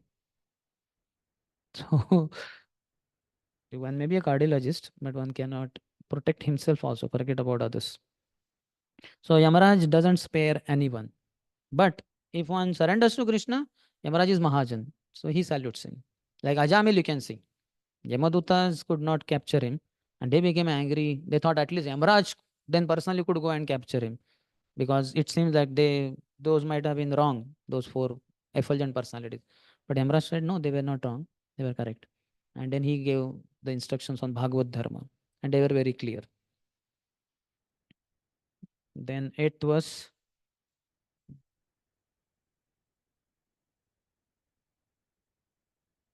As long as Yamaraj, who causes everyone's death, is present here, no one shall meet with death. The great sages have invited the controller of death, Yamaraj, who is the representative of the Lord. Living beings who are under his grip should take advantage by hearing the deathless nectar in the form of this narration of the transcendental pastimes of the Lord. This is instruction also. So achieve deathlessness by hearing the nectarian pastimes of the Lord.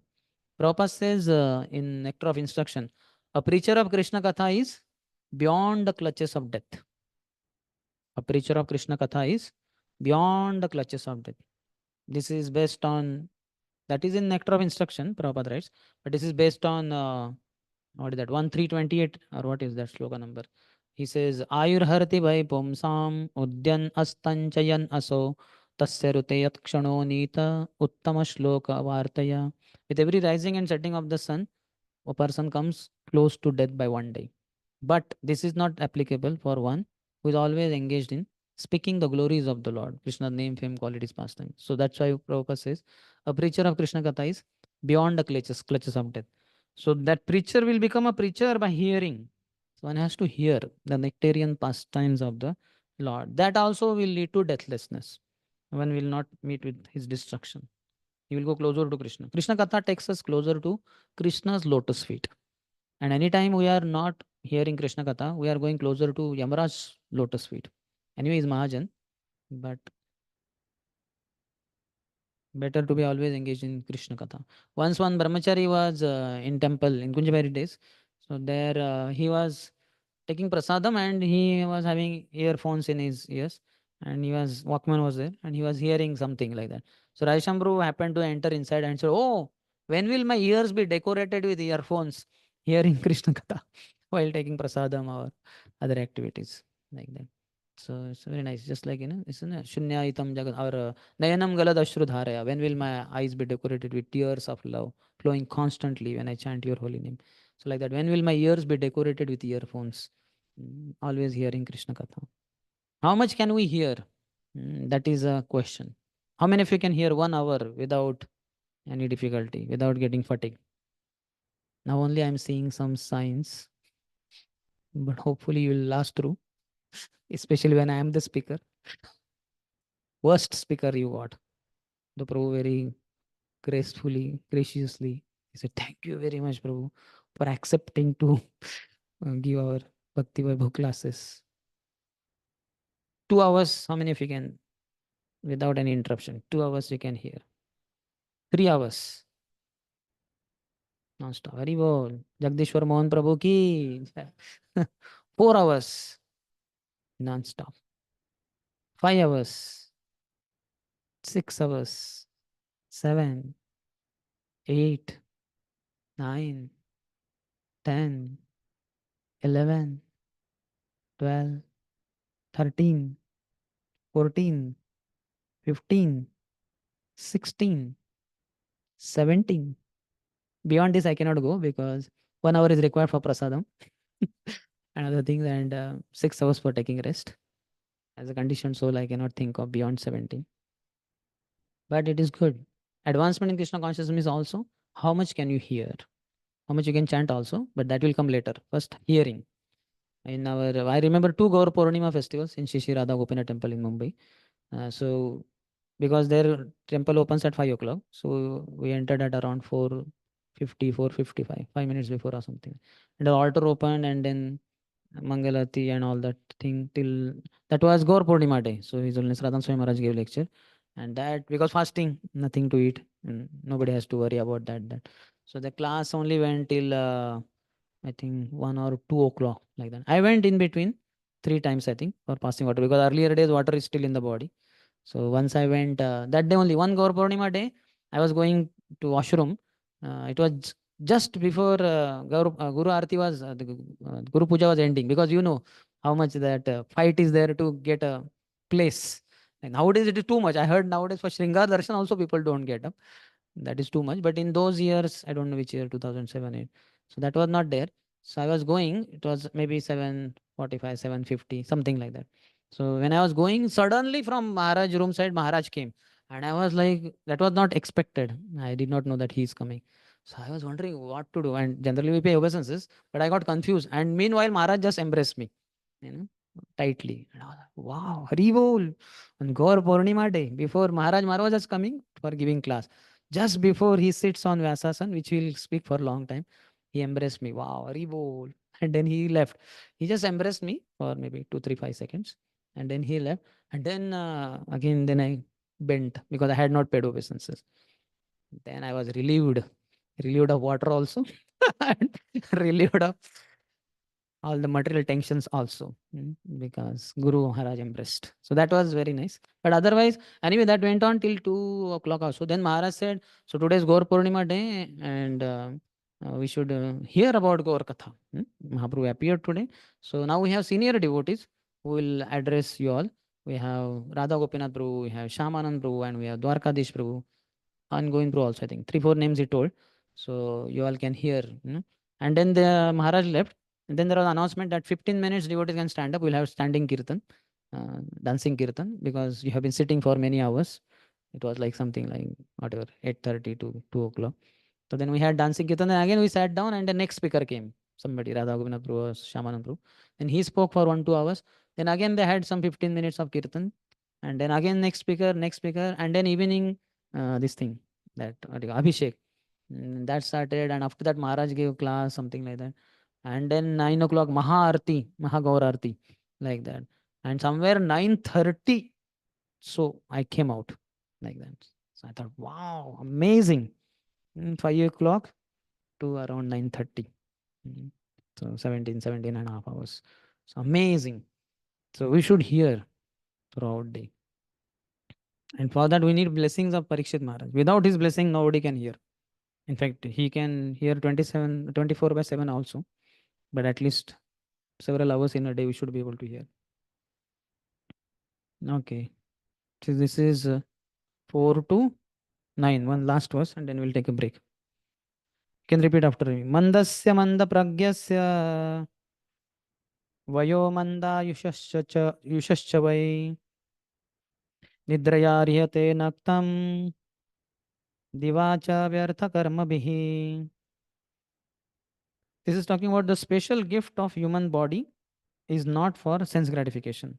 Lazy human beings with paltry intelligence and a short duration of life pass the night sleeping and the day performing activities that are for naught. This is similar to second canto of Srimad Bhagavatam, first chapter itself. Shukdev Goswami says, Nidraya riyate naktam vivayena chava vayah divacharte haya rajan kutumba bharane nava, scolding the materialistic people and materialistic lifestyle. He says, their life, night goes in Riyate naktam nidraya, either in sleeping or vivaya. Vivaya means sex life, sex indulgence. So in the night, materialistic people are either sleeping or having sex. And divacha arthe haya rajan. Daytime either in earning money for maintaining their family. Divacha arthe haya rajan. Kutumba bharanenava. Either earning money or maintaining the family members. That's it. They have nothing else in their life. So lazy human beings do that way. But we are not supposed to do like that. We should be hearing Krishna Katha day in and day out, day and night. He's saying that if the people are not supposed to waste their time, then what should men do? They should drink the nectar of the Lord's pastimes. Okay, so yes, you are the Shauna Gurushi of this Sabha, it seems. If I am not asking, Because of all the devotees, you are the saffron. And one more is there. if I am not asking more question than No required. problem. If you So- are echoing the questions in the hearts of other devotees, that is good. But Uh, others also should not feel so shy. They could Right. also ask questions. so I heard that more than Shravan, Manan is benefiting 100 times more benefited than Shravan. When we do Shravan, if we do Manan, it is 100 times more benefited. But And, manan on what you'll do? so my point is, when we do Shravan only and Manan, we don't do that much Manan. So Manan is means you mean contemplation. contemplation.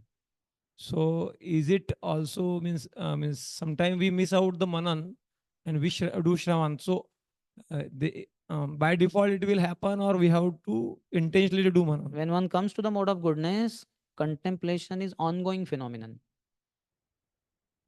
Before doing an act, one thinks. Or before speaking, one thinks. While doing that activity or while speaking, he's thinking. After the action or the speech is over, again he thinks, how did I speak? Or how did I do that? So contemplation is ongoing phenomenon in the mode of goodness. And as long as we are in passion and ignorance, it may be something outside of the whole thing. And we may have to think, oh, I need to contemplate now what I heard or what I spoke or whatever. So that becomes an separate activity in other modes. But in goodness, it's a ongoing phenomenon, contemplation. Dumdugari case, it is said that the other people did not hear properly as So they did not hear only, forget about Manan. they They did not hear properly. They were there like a time pass. Okay, chalo. Okay. In India, it is there, na, Katha is going on. Go and sit. People Acha. sit for a while to spend So means while. if we hear properly, Manan will automatically That's happen. what when the Vishnu Dutas came, and then this Gokarna only raised the question. Are not only Dhundukari, my brother heard, but these villagers and others also heard. Na? Immediately they said, oh, no, no, no, no, no, no. They were there just like that. Casually they were sitting. Dhundukari, for him, it was question of life and death because he was suffering in the ghostly body. So he heard with rapt attention, knowing that this decides whether I will get next body elevation or I have to continue suffering.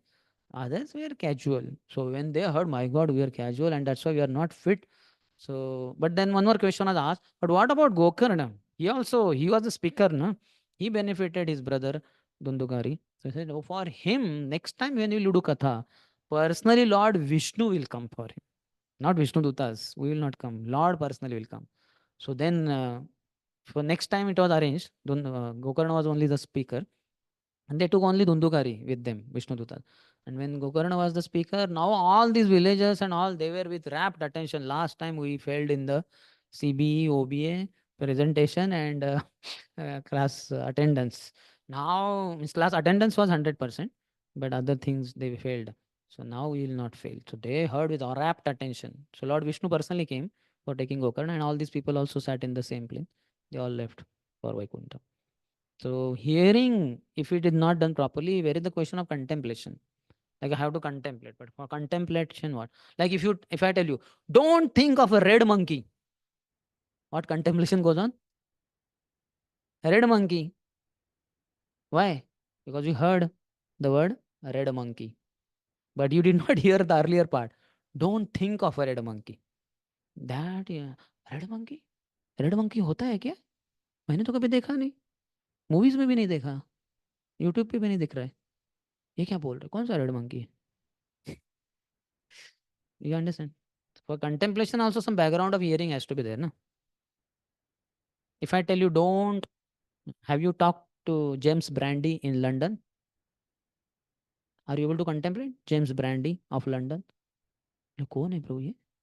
Brandy पीता है इसलिए brandy है क्या? Surname brandy है. For your kind information, I also don't know who is James Brandy.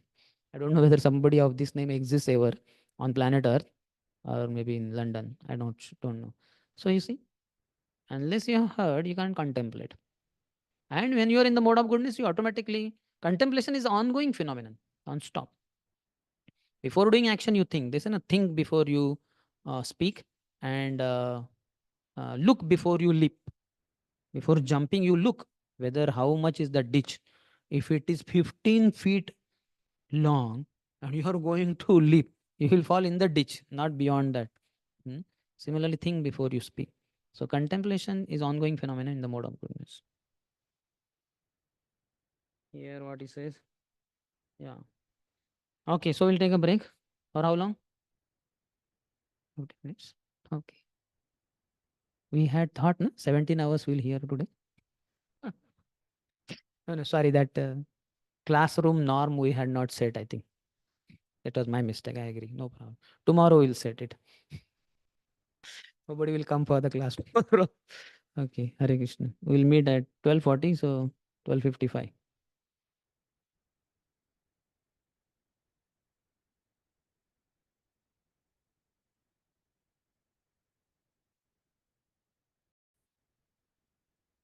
Hare Krishna.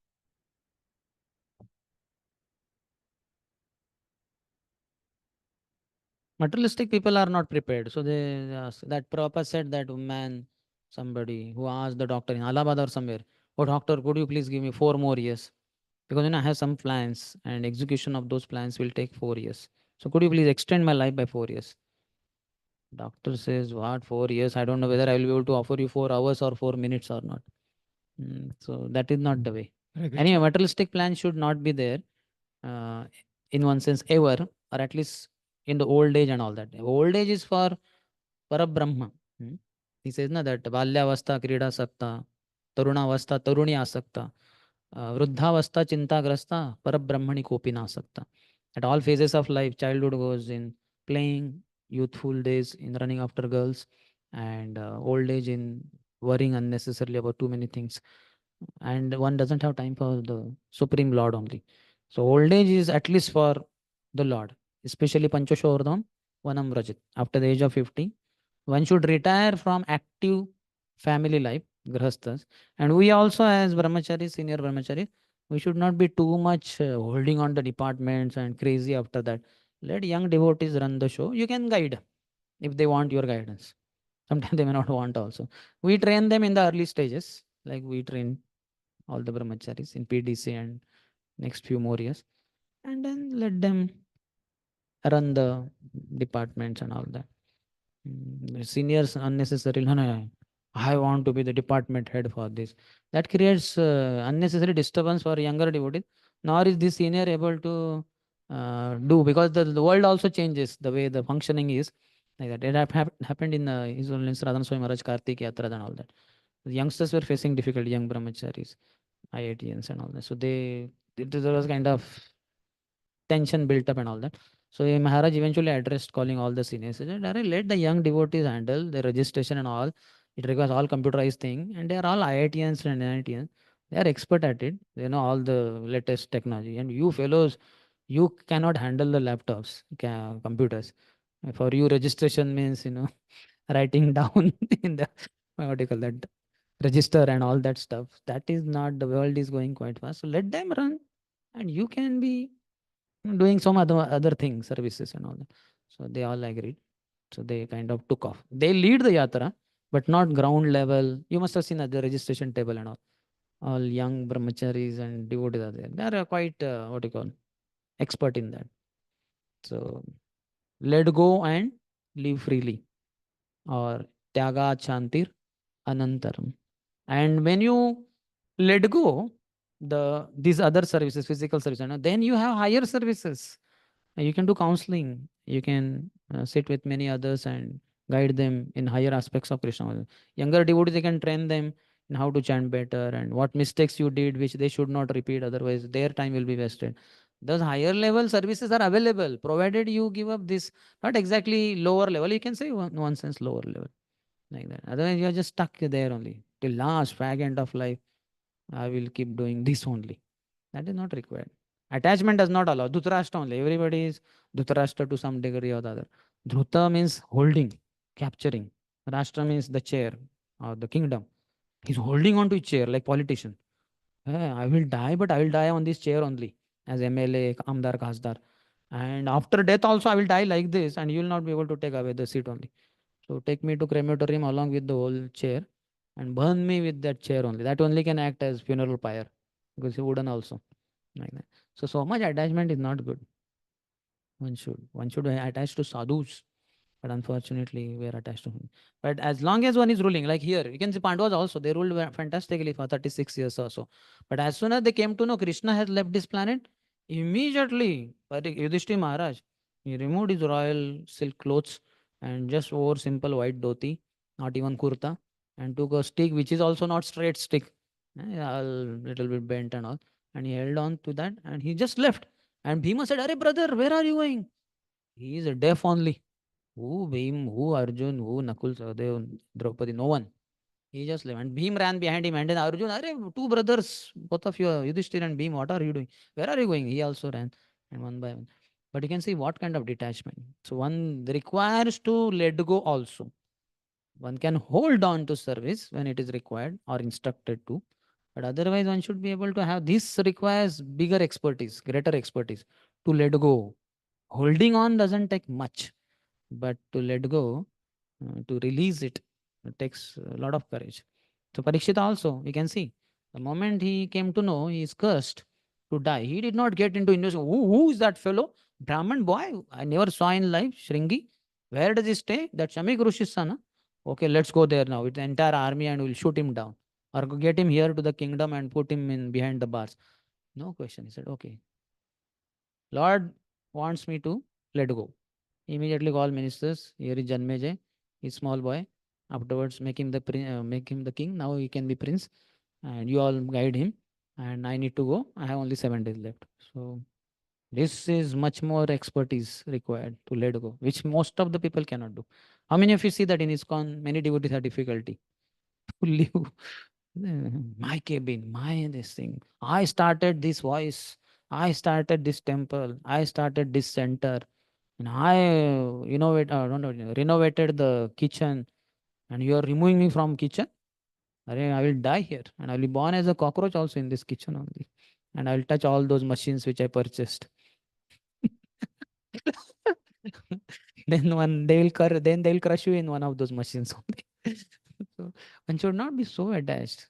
Very unfortunate, After hearing so much philosophy, we are just because why? Because we are not holding on to Krishna, to Krishna's lotus feet, and to Hare Krishna Mahamantra. Hare Krishna, Krishna Krishna, Hare Hare, Hare Ram, Ram Ram, Hare Hare. Those who hold on to holy name, to the lotus feet of Krishna, they were like anytime they are ready. They are there, gross physical body, but subtle body is not there. Subtle body is just Guru Agya and Krishna's lotus feet.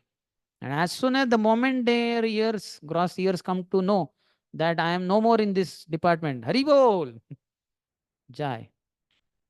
And you can see that in Jayanand Prabhu. Mm. Because he was mechanical engineer, never was a hippie, very nice gentleman, honestly, was a cab driver. And then because he was so qualified, he would be immediately made president in any place he was in. But then he would not feel that I am fit for this post position. He would anyway some superior would give. Then that superior is gone. Then he would request other devotees. No, see, Prabhu, you are much better. You can be president, and you see you have this qualification and this and that. So that devotee would see that actually Jayanand Prabhu is far superior, better than me. But he has a strong desire that he wants to be free from this and he wants me to accept it. Okay. As a service to Jayan Prabhu, I'll accept it. So he would say, okay, Prabhu, I'll be president. So he would make him president, and again Jayan Prabhu takes the broom and a dust collector and he starts sweeping the temple campus. What an amazing person, a mechanical engineer, never was a hippie, such a gentleman, honest cab driver, and such a wonderful devotee brahmachari. And taking pleasure in, just imagine all our brahmacharis are like this. They take pleasure in sweeping the floors, campus. Nobody is attached to any department. How wonderful it would be, isn't it? That doesn't mean that they should not take departments. When instructed, they should, but otherwise, not. One should hold on to Krishna's lotus feet and instructions by the Guru. That we hardly hear. What? What Guru Maharaj said? I never heard. Prabhu, I think you are wrong. I never heard Guru Maharaj saying that. So those who cannot capture the instructions of Hari Guru Vaishnavas, they will capture the departments, the chair and the post, position, cabin, cars and what not, all those stuff. So let us be little detached. At one point of time, you have to give it all up here. 100 years from now, where will you be? Jagdishwar Mohan, you'll be in charge of which department? Will you be in charge of Wagoli voice? Huh? Burla, I heard gorilla. I was wondering, ye kya hai? Some jungle he started voice for gorillas or what? Burla did not struck me. After I heard second time, then I understood. Burla. No problem. You can have gorilla voice also. Gorilla war is there, so I cannot be gorilla voice. That also can be. Anyway, our minds are like monkey only, far superior to gorilla monkey. Some bunch of few devotees, new practitioners who have gorilla-like mentality. That can be gorilla voice. Can give some nice name. Hanuman voice or Jambavan voice or whatever, Sugriv voice. Some nice decent name. So precautions have to be taken despite the fact the onslaught would be there. Okay, so 11th. So this is all ruling, so we'll go a little fast. What he says here.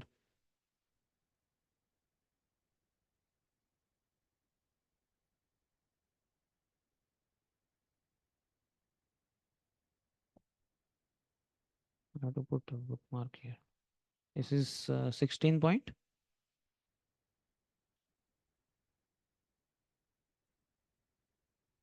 11. He says when Parikshit ahead, it was somewhat pleasant also since he had the opportunity to punish him. So in Bhagavad Gita, second chapter, 42nd verse, Krishna says that, what he says, labha labho laya hato va prapsisi swargam jitva va bhokshase mahim. That one or somewhere he says that fortunate or some word is used. Fortunate are the Kshatriyas who get such opportunities for fighting unsought. Without their seeking, only some opportunity for fighting comes. Kshatriyas are very happy. Hari bol. They'll take out their sword. For people like us, anytime we come to know some disturbance, some riots are going, what? Riots? So we'll not go outside the temple only. Because we are not Kshatriyas. Maybe Brahmanas or whatever. So, but Kshatriya, really? Like traffic jam, you have seen sometimes traffic jam. Immediately some youngsters will come and they will self-appointed traffic police. They will immediately, they will call loudly and all that. So some people are very dynamic. They have Kshatriya kind of nature. So he was very happy. In that regard, he was happy. But there's no question that he will be happily allowing Kali to go on. Next, 11th. Maharaj Parikshit sat on a chariot drawn by black horses. His flag was marked with the sign of a lion. This is contrast to Arjun's chariot. There it was Tatah Shveter Hayer Yukte. His chariot had white horses. His flag was marked with the sign of a lion, whereas Arjun's was Kapidhwaja, sign of Hanumanji. That was gifted to him by Varun, because when Khandavan was to be burnt, so that time, because it was in assistance to Agni's problem, who one king, I forgot the name, who had performed a sacrifice, and in that he offered lot of ghee, and Agni happened to take so much ghee, he had indigestion. So he had to eat the forest, but Indra had protected that forest, so he was not able to. So when he sought Arjun and Krishna's help, so then he said, Arjun said, I need a charioteer, I need a bow and all that. So then all things were arranged by Agni Dev by requesting Varun Dev. So Varun Dev gave him a very nice chariot with those white horses, etc. And also he gave Gandhi bow. Arjun got Gandhi bow. To Krishna he awarded Kaumudiki club for his fighting, etc. Though Krishna was supposed to be charioteer anyway. So his Parikshit's flag was marked with the sign of a lion.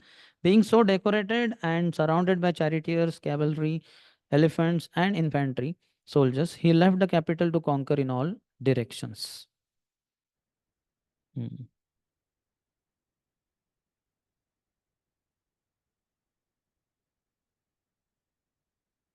Okay, this was 11. So 11th was that they're happy. Okay. Earlier commentary by Vishnu Shakti Thakur was anything other than hearing about the Lord is useless. 12th.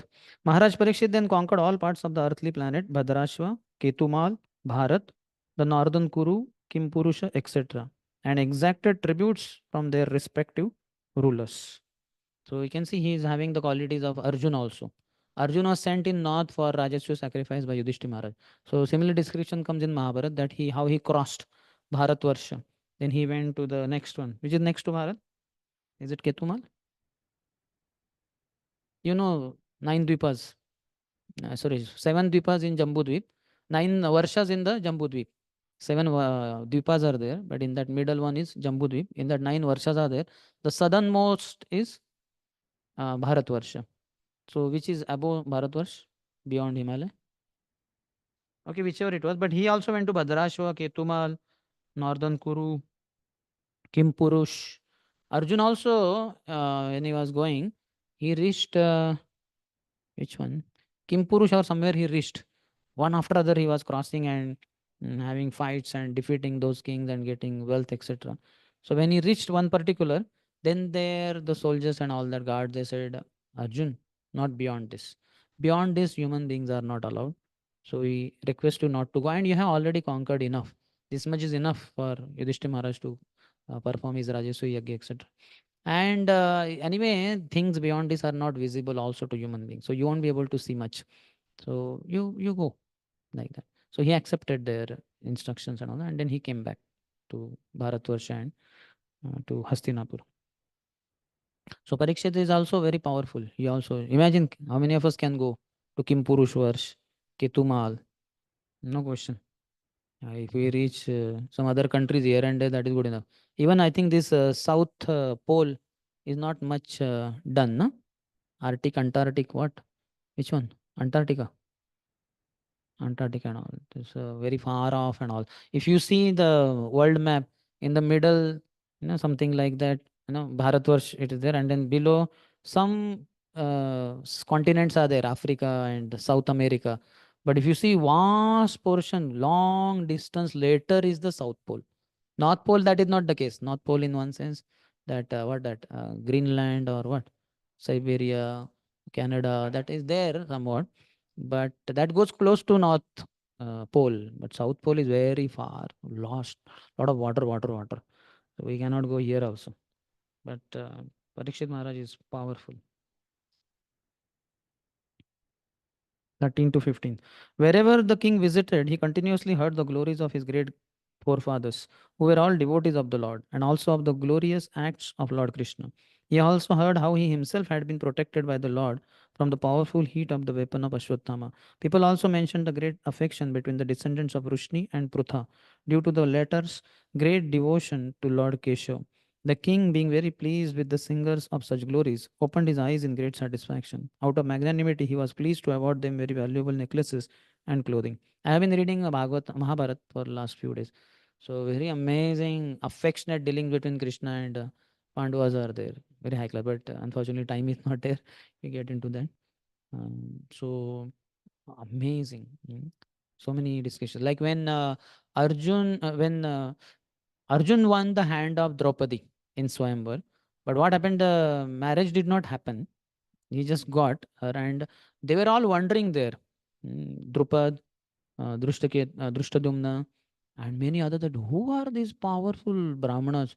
Because they were all grown up beard because they had left Varnavath long before. 7 months they had stayed in what is that?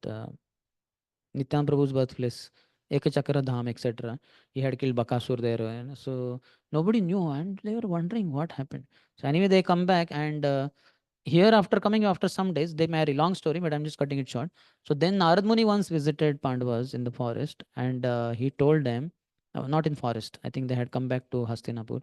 So he said that there were two demons, Kumbha and Nikumbha.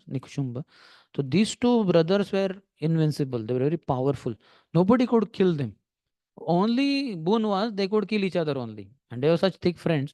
So ultimately, Brahmaji created a very special, beautiful Apsara, Tilottama, and he sent her. And when she came, immediately one of them, maybe elder brother, Kumbha or whatever, oh, she's exactly fit to be my wife and your sister. He said, no, not like that. She's fit to be my wife, and you can accept her as your younger sister. So they fought, and then they fought like anything, and they killed each other. Simultaneously, they attacked and they killed. So Narad Muni told, see, you are 5 and Draupadi is 1. So similar thing should not happen. So you better have some kind of contract, some kind of discussion as to what norms, codes of conduct you'll follow. So then they all decided that she'll be with one person, one husband for some time. And that time nobody should intrude. Nobody from the other four should intrude. And if he intrudes, comes in, then he will be banished from the kingdom for 1 year or something. So once it so happened that one Brahmana's cows were stolen by thieves, and he came crying. But exactly that time, Yudhishthira Maharaj, the king, was involved with Draupadi, and Arjun was the one who attended to him. And then when he came to know that his cattle are taken away, now it is the duty of the king to protect. Otherwise, that man and everybody else will say, "What nonsense! You could not protect your citizen and cattle, etc." So, but then what to do now? My bow and other things are inside. If I go, then that is breaking of the rule that we have set, we have decided. Then he thought the prestige of the king, his reputation is more important. I don't mind getting banished and all that. So then he goes inside, he knocks the door, and then he announces after opening the door that I'm Arjun, I'm entering for taking my bow and arrows. And he goes, and Yudhishthira Maharaj understands. Arjun has come, that means some just cause is there. And anyway, then he kills those thieves, etc. The Brahmanas thank him. Then Arjun comes back. Then Yudhishthira Maharaj receives him. Bhima receives, and they said, "Thank you, amazing. You protected our reputation, etc." Then after they all say, then he says, "I now please give me blessing. I need to leave this place. I need to go to forest, in a sense. As per our agreement, 1 year." Then Yudhishthira said, "No, that is not. That was emergency situation. It was not, and that also you knocked the door. You followed the norms properly." He said, "No." Arjun doesn't agree on this. He said, "Let me follow the virtue." Then they agree, and then he goes to several places. Amazing. And in that one shot, 1 year only, he marries 3 women. So he goes in one place, and then he's taken down by one Nag Kanya, and she proposes. He says, "No, I cannot consort with my wife." He says, "That rule is only with Draupadi. I am not Draupadi, and I am also having desire for union with you. So you must accept. I know dharma also." So then he agrees, and then he marries her, and they have a union, and then she becomes pregnant. She was what is the name? Huh? She was Ulupi, correct, Ulupi. Then next he goes to Manipur, and there Chitrangada was one who was attracted to him. And but the father of Chitrangada, I think his name was Kauravya or somebody, king. He says, For Manipur, the son should become the king. But unfortunately, I don't have son. I have only this daughter. So you, Chitrangada, so you can accept her provided you give your son to me as the next king of the Manipur. Then he says, okay, no problem. So he agrees, and then he gets, after 3 months, he comes to know she's conceiving a child. So then he leaves her to her father's place and tells, afterwards, I'll take you when I go back to kingdom. So then he likes a long story, but afterwards, beginning of Chaturmas, he comes to Dwarka. Hmm? And then he sees huge, nice description. He enters there. He's a sadhu, so everybody allows him inside.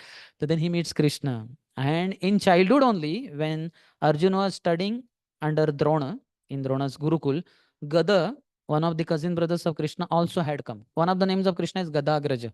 You know that. Krishna is the elder brother of Gada. So Krishna's name is Gadagraja, Gada Agraja. But Gada is younger cousin brother of Krishna. So he had come, and there only in childhood he had described to Arjun the beauty of Subhadra, Krishna's sister. What a beautiful girl she is. And Arjun had decided that time only that I have to get her. So now anyway he had come to this thing. So he discusses with Krishna, and Krishna says, yes, she's fit to be for you only. But unfortunately, Dauji has decided to marry her with Duryodhan. Others are not happy about that. But don't worry. And then Krishna tells him the whole plan. And you know the story, how Balramji invites him as a sannyasi. And then the way he looks at Subhadra, Subhadra gets stuck at heart. Why is this sannyasi looking at me like this? And afterwards, Krishna meets Subhadra privately and says, so what about your marriage with Duryodhan? Are you happy? She says, no, no, no, he's not, I don't want to marry him. But how can I tell Balramji and all that? Then he asks, what about Arjun, you feel? Hmm? He's Pandav. And I say, yeah, I have heard about him a lot. And he says, then Krishna reveals that Arjun is there in our kingdom. He's roaming around for you only. And then, as a sannyasi, something he gives a hint. Then she understood, oh, that sannyasi the other day came, and repeatedly he was called. Maybe he is same Arjun. She understand. And then Krishna says, yes, but hold on. He'll do something. And then Arjun gets her also. Anyway, long story. We went too far. But the point is why I went there. What was the point here? But Mahabharata is very intoxicating. You'll go crazy. Anyway, I went crazy. You also went crazy. Nobody remembers what was the context here. Huh? So there, now the remaining part of that Mahabharata. So then, I'll just little bit. So then, long story, you know all. So then Balramji agrees because Krishna says we should marry. He's a powerful warrior, and uh, aligning with Pandavas is very good. So then the marriage happens. Our Krishna comes and all relatives come here in Hastinapur. When Krishna is leaving, all others leave early, but Krishna and Satyaki remain. Satyaki learns archery from Arjun. He wanted to. So after many days and months, so when they are leaving, Krishna climbs on the chariot and Satyaki also climbs. Immediately, Yudhishthir Maharaj takes the reins in his hand. Yudhishthir Maharaj is an expert charioteer. Hmm. So then he starts driving. Then immediately Bhima gets on the chariot and he holds umbrella. Then Arjun comes and he does chamar. And then Nakul and Sahadev, they are on left and right of Krishna on the road and moving the people aside and making the way. And they walk long distance. Krishna is on chariot, but these others are walking and all that. Some 4 5 kilometers away. And then Krishna says, now please go back, you will come to Dwarka or what? So then they are very reluctant. They don't want Krishna to go away only. So then our Yudhishthira says, please come back at the earliest. Like that. And then here, after some days of being here, Raja, this Khanda, what do you call Indraprastha is ready, etc. Then he thinks how Krishna can be called. And then he gets this idea of Rajasuyagya. Long story, but he gets that idea. And then he's okay, this is very good idea. We'll get Krishna here now. So they had a lot of affection. Krishna had affection for Pandavas, and Pandavas had for Krishna.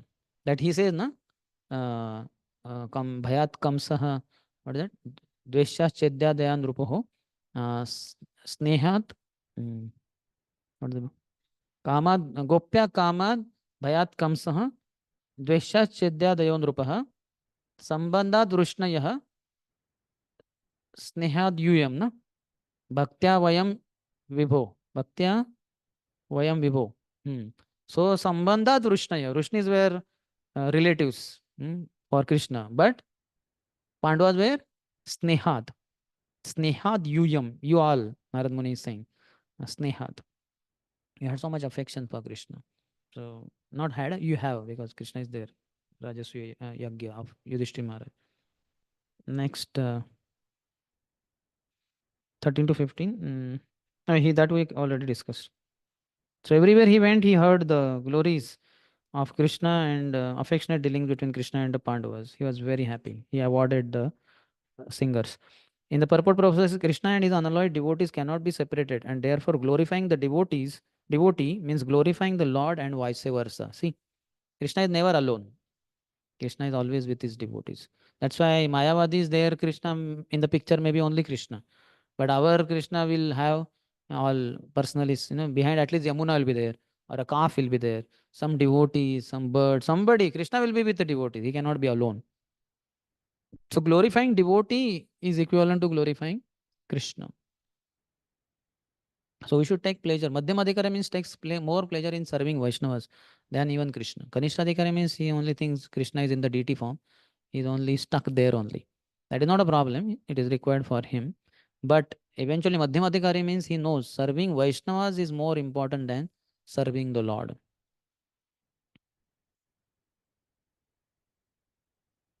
Next, 16th. Maharaj Parikshit heard that out of his causeless mercy, Lord Krishna, Vishnu, who is universally obeyed, rendered all kinds of service to the malleable sons of Pandu by accepting posts ranging from chariot driver to president to messenger, friend, night watchman, etc., according to the will of the Pandavas, obeying them like a servant and offering obeisances like one younger in years. When he heard this, Maharaj Parikshit became overwhelmed with devotion to the lotus feet of the Lord. So you can see that just by hearing, he got darshan of the Lord. So hearing is darshan. That's why philosophy is called in Sanskrit as darshan shastra. Darshan. Avasishutekshitapanta. Hearing by, seeing by hearing. We see not with these eyes, with hearing. So he heard everywhere he went all this Krishna's mercy and how Krishna took different roles as per the time and requirement. For the Pandavas, he was so happy. The devotion aroused in his heart. It became overwhelming. Just like when we take the beautiful darshan of the Lordship, you will be overwhelmed. So same effect will be there by hearing also, if we hear with rapt attention.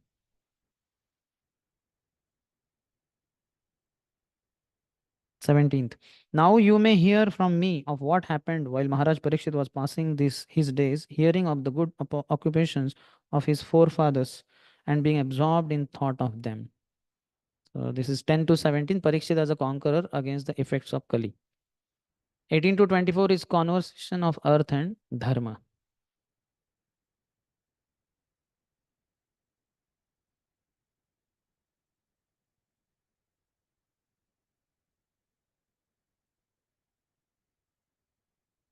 18th. The personality of religious principles, dharma, was wandering about in the form of a bull, and he met the personality of earth in the form of a cow who appeared to grieve like a mother who had lost her child. She had tears in her eyes, and the beauty of her body was lost. Thus, dharma questioned the earth as follows. In the purport proposes, when the bull and the cow are in a joyful mood, it is to be understood that the people of the world are also in a joyful mood. The reason is that the bull helps production of grains in the agricultural field and the cow delivers milk, the miracle of aggregate food values. Mother cow, we say. 7 mothers. One's own mother, the nurse, apart from mother, assisting mother, then king's wife, Brahmana's wife, guru's wife, mother earth, and mother cow. These are the 7 mothers for every human being. And bull is accordingly father, because father is the one who gets the grains, etc. And mother is the one who cooks and offers, or she also offers the milk. So we get grains because of the bull. He's tilled in the land, and then that's how grains grow. So that's why bull is considered the father. So they, when they are taken care, mother and father are taken care of in any society, then the society is very joyful. Prabhupada says you can know any society how happy they are, people just by seeing how happy the cows are there. But in the current society, you can see there so-called prosperity is there, huge skyscraper building, mobiles, laptops, fast-moving vehicles, skyscrapers, and uh, posh roads, flyovers, etc. But then the cows are not happy. They are not taken care nicely. That's why the people are miserable in this skyscraper building while using laptop, mobiles, cars. Their lives, heart is not happy. So it's directly proportional. Happiness of the cows directly proportional. Our happiness of human beings is directly proportional to happiness of cows and bulls.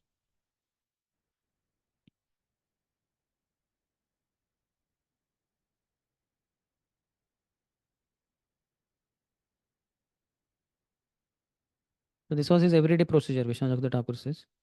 Everywhere he was hearing. 19th, Dharma is saying now, when he met a bull, Dharma in the form of bull, Dharma, not Parikshit, now Dharma is meeting Earth, who is in the form of a cow. So Dharma questioned the Earth as follows. Dharma in the form of a bull asked, Madam, are you not hell and hearty? Why are you covered with the shadow of grief? It appears by your face that you have become black. Are you suffering from some internal disease? Or are you thinking of some relative who is away in a distant place? There can be a number of reasons a person could be unhappy. So he's trying to guess few things because of internal disease or away from some relative or some relative away from you. Prabhupada in purport says the particular symptom of the age of Kali is that no family is now blessed to live together. My God, this you can see horribly all over India also. Forget about the other parts of the, you know. I know our devotee also, the husband is working in Raebareli, wife is working somewhere other part, Allahabad or Prayagraj somewhere, and then the father and mother somewhere. They are also working. Father is here, mother is there. And then I asked that devotee, when will you four come together? Then once in a year we come together. I said, thank you. So, and this is anyway within India, but some people, their son is in Austin, Boston, and so daughter is in Houston, and they are here, and all varieties of things. People are lonely in their houses. First of all, joint families are not there, nuclear family. And a nuclear family also ultra nuclear in a sense. The nucleus, all the electrons have evaporated from valence band in the outer sky. Somebody's here, somebody's there. When my mommy left body, eldest, four mummies I have. So when she left body, her son, my cousin brother, he was in America. Mm. So then he came to know, and then he has to fly, he has to put a leave, all that stuff. So then what to do here? It will take time. Body in India is burnt within few hours only. So then he told them that you put it in that, what they call, refrigerator, something there, deep freezer or something like that. So they kept it for 2 3 days, and then he flew from America to here, and then the body was taken out, and then final rites were done. You can imagine. And worst still is my Atya. Son was just here only in Bangalore. This was during that active lockdown. So my Fufa, Atya's husband in Kalyan, he left body. So they informed him and he said, I will immediately fly. They said, two sisters here. And if you fly to Mumbai airport, immediately you will be quarantined there for that what? 19 days or what? 18, 14 days, na? Something. In the beginning, how much it was? 14 only? 14. 14 days will be quarantined at the Bombay airport or somewhere there. It will be useless. You don't worry, you be in Bangalore only. We will only do the final right. So these two sisters, the eldest one, Sonali. So they had that furnace, electric furnace. So she pressed the button and final rites were done and she collected the ash and whatever. So imagine one son he has who is I think he is one of the managers in Samsung company in Bangalore, something like that, a big person. He could not come for final rites also. So this is the current day affair, lifestyle of people. Prabhupada, Vishwanath Chaudhary Thakur writes, the moment Kali Yuga had started uh, dharma, the earth and Kali appeared in this situation. When the moment Kali Yuga started, dharma, the earth and Kali appeared in this situation. Though this was not seen by the people, Parikshit, who meditated with a desire to see this, saw it with his mystic eyes. Parikshit was having mystic eyes also. 20th. I have lost my three legs and am now standing on one only. Are you lamenting for my state of existence? Or are you in great anxiety because henceforward the unlawful meat eaters will exploit you? Or are you in a sorry plight because the demigods are now bereft of their share of sacrificial offerings because no sacrifices are being performed at present? Or are you grieving for living beings because of their sufferings due to famine and drought? So these are all the auspicious things of life. But is any one of them missing in your life? Is hampered? That's what he's asking. Similarly, this is 16. So I think 14th chapter, Krishna's disappearance, or 14, na? After Dhritarashtra quits home, no? Yeah, you last time you must have discussed, no? 14th chapter. Oh no. So first canto only. So there you can see when Arjun comes back from Dwarka. 7 months he was in Dwarka when he returned to Hastinapur, and Yudhishthira Maharaj already had seen so many bad omens in the sky, on land, and water, etc. And Arjun comes with a gloomy face. Then immediately Yudhishthira Maharaj asks several questions. I don't know how many, but 10, 15, 20 questions. So all those questions are very important. They are all etiquettes.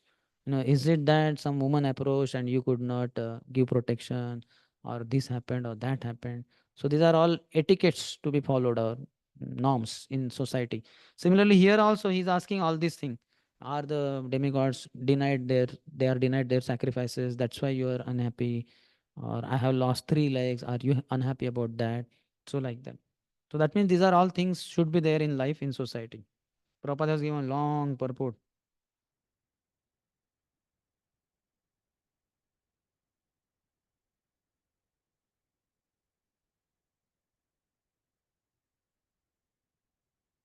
Lot of discussion about mlechas because this is fellow is a mlecha. He's appearing to be a king, but he's not. So that's why who are the mlechas? Prabhupada says those who accept meat in terms of scriptural injunctions are not mlechas, but those who accept meat without restriction are called mlechas. Our 6 Puranas out of 18 are catering to or for people in the mode of ignorance. So ignorant people, they want to eat meat. So scriptures do allow. Okay, you can eat meat, but only on Amavasya night you have to cut the goat's throat. But before that, you have to speak in the ears, Mamsa. Mamsa khadati iti mamsa. In this life, I am killing you for eating your flesh. Next lifetime, you can kill me. I will be goat, you will be human being. You can kill me, you can. So like that recommendation is there, and after several times doing this, he will come to sanity, to understanding that I should not be doing. I am preparing a ghastly future for myself. So he will avoid that. So that is okay. That person is not a mlecha. But people without restrictions just open slaughterhouses, so many meat shops, so many. In Muslims, they have that halal mutton, and they write halal only because halal is considered what you call, like prasad we say na. Bhoga is offered to the Lord, then it is prasad. So like that they have concept in Islam that if it that goat is offered to Allah, or I don't know what it is, then it becomes halal. That means bona fide meat. By eating this meat, you won't have any sin. And other, I think they don't ever advertise haram, maybe halal and haram. So haram will never be advertised because haram no Muslim will purchase like that. And anyway, Hindus are also unrestricted. They don't worry, halal, haram, anything will do. They keep eating. So this is not, this is mlecha then. So mlecha is not some portion of the world you can stamp. Oh, America means all mlechas, or Mongolia means all mlecha. No, it is nothing to do with the geographic location. It is to do with the people's lifestyle and mentality. Just like Brahman is not born Brahmin, but it is by qualities and activities. Guna karma vibhagasha. So likewise, this also. Prabhupada talks a lot about mlechas. The mlechas, however, make plans to install slaughterhouses for killing bulls and cows along with other animals, thinking that they will prosper by increasing the number of factories and live on animal food without caring for performance of sacrifices and production of grains. But they must know that even for the animals, they must produce grass and vegetables, otherwise, the animals cannot live. So, tilling the land and is required. For the devotees, there is no need for performance of prescribed sacrifices because the very life of the devotee is a symbol of sacrifice. Amazing. Life of a devotee is only symbol of sacrifice. Amazing. Kind of yajna personified only. Good.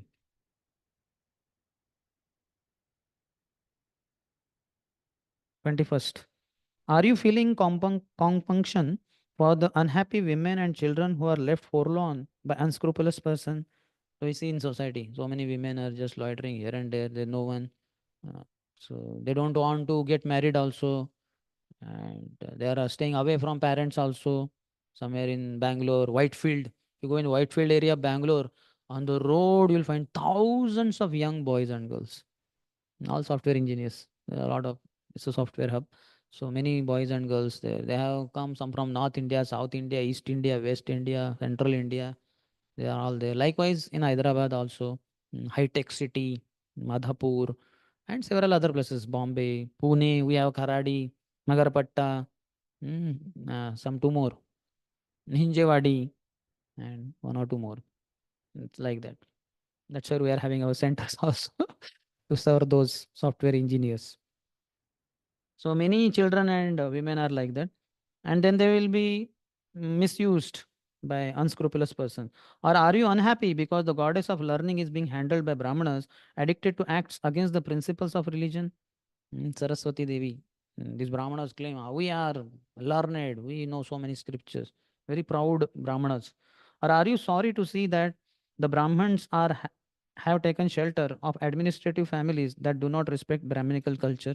So Brahmanas are being fed by Kshatriyas, and the Kshatriyas don't have any what you call respect for Brahmanas. इधर पालतू कुत्ते हमारे घर में, हमारे राज्य में हम खिलाते हैं इसलिए इनका चलता है. तो but the Brahmanas are hearing that, but still, क्या करें, पापी पेट का सवाल है. Uh, so this kind of topsy-turvy situation of the society. Prabhupada in the middle of the purport says, education and bad character go ill together, but such things will run parallel. Now we can see so many educated people, such have bad, character. So many, what do you call, um, graduates, postgraduates who are smokers, who are drunkards, and even womanizers, meat eaters, all that stuff.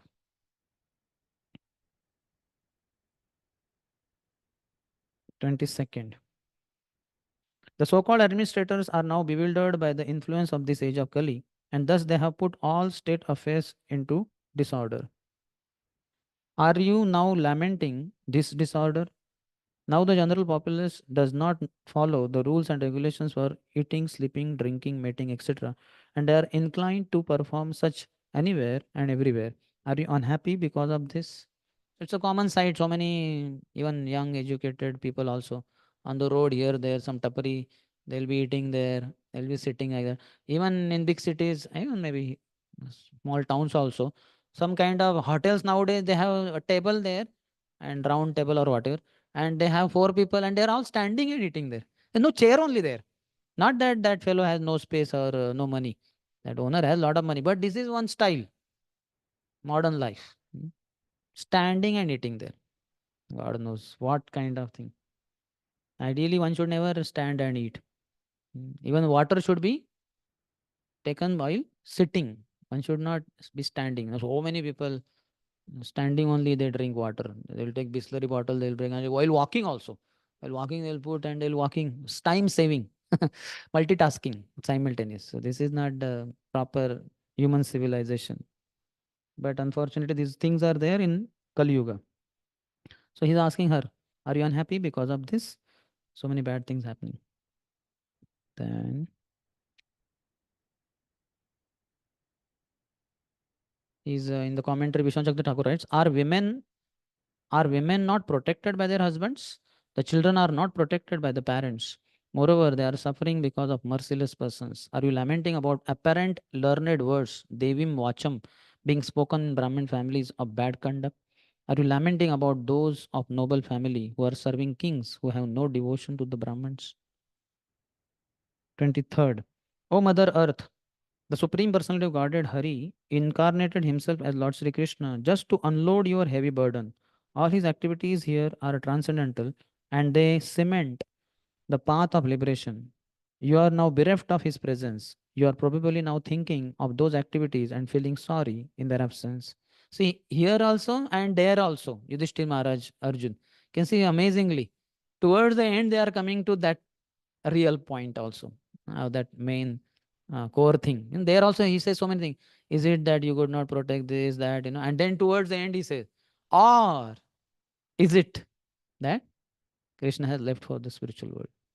And here also he's saying, or are you unhappy? Because there also Arjuna unhappy, and Yudhishthir is guessing. And here Mother Earth in the form of cow is unhappy, and Dharma is kind of guessing. And she will say also, yes, this is the reason, because last sloka will be like that.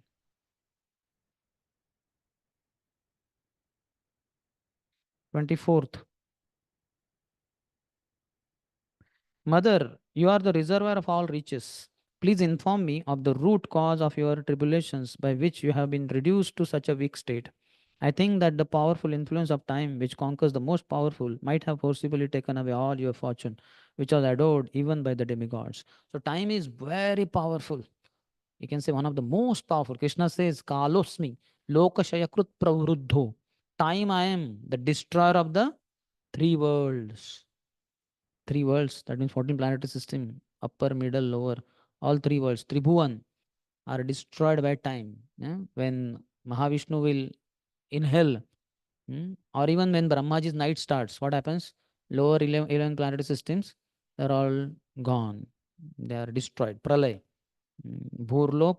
Below that, Atal, Vital, Sutal, Talatal, Mahatal, Rasatal, Patal. Middle one, Bhurlok. Then Bhuvarlok, Janalok. How many? And Swargalok. Hmm? This 7, and then 4. 11 are destroyed. Only top 3 remain. Tapalok, Maharlok, Satyalok, something like that. So time is very powerful. Nothing remains. So many Eiffel Tower. Will it be there after 10,000 years? Our gateway of India. Taj Mahal. So many problems everywhere. Everything will be destroyed. Time itself keeps destroying. You can see in our what you call car glasses, etc. We put Hare Krishna Mahamantra sticker, and just see as the days, months pass by, because sunlight is acting on that. Mm. So it slowly fades away. Words you cannot read so well. Mm. And then sometimes because of water falling on it, you do it, it's brushed. Only the white paper remains stuck somewhat here and there. So time destroys everything. But time does not destroy one thing. Cannot. Which is that? Desires continue.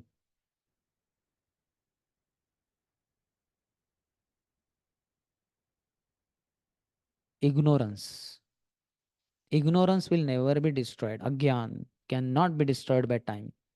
In fact, it can increase also. People become more and more ignorant. Agyan can be destroyed only by Guru, who is representative of Krishna. And Krishna, his manifestation only is Kala, the time. So that's why one should surrender to Guru. Om Agyanatimirandasya Gyananjana Shalagaya. Spiritual master with the torchlight of knowledge opens one's eyes when one is born in the dark lifestyle.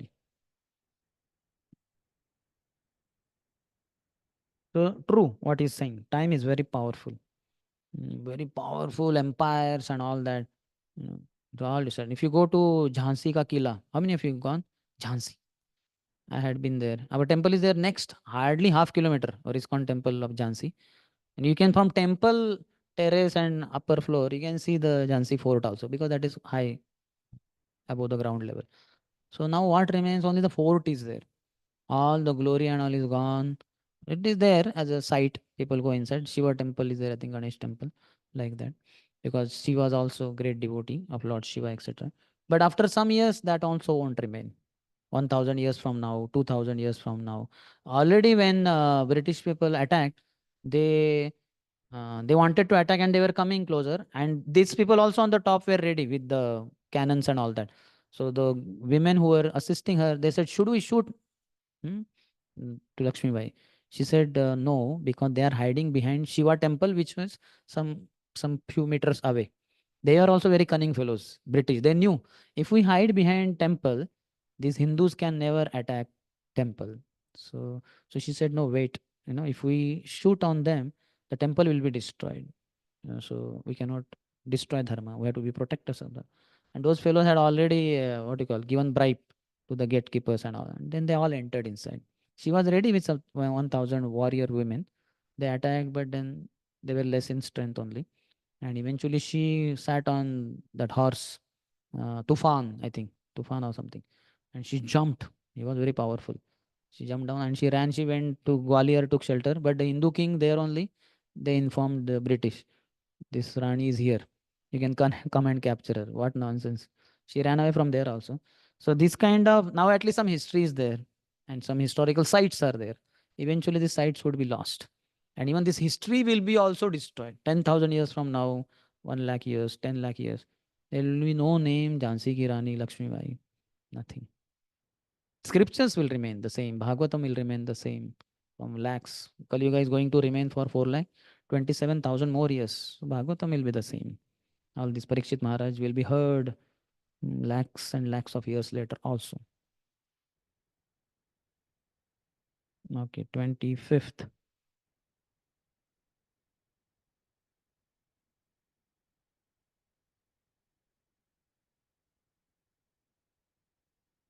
He says, Vishwanath Thakur, remembering the activities of the Lord was appeared, who appeared to relieve your burden. The activities made liberation a laughing stock, vilambitani, because of their sweetness. The syllables da and la can be exchanged. Okay. So hearing the pastimes of the Lord makes even liberation of the characteristic in Bhava Bhakti. Two characteristics. Which are they? Moksha Lagutakrit.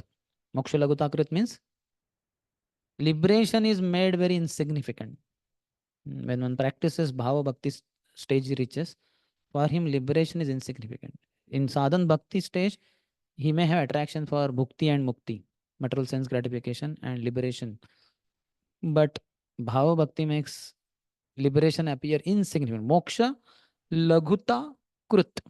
Krut is made. Laghu, Laguta. It appears insignificant. Next, 25th. The earthly deity in the form of a cow thus replied to the personality of religious principles in the form of a bull. O Dharma, whatever you have inquired from me shall be known to you. I shall try to reply to all those questions. Once you too were maintained by your four legs, and you increased happiness all over the universe by the mercy of the Lord. So it's like now he asked her question. Now she is going to also say something and inquire about him. In the purport purposes, happiness in the world depends proportionately on the maintenance of the religious principles, individually or collectively. The best part of valor is to maintain the principles despite all kinds of odds. We have to maintain the principles.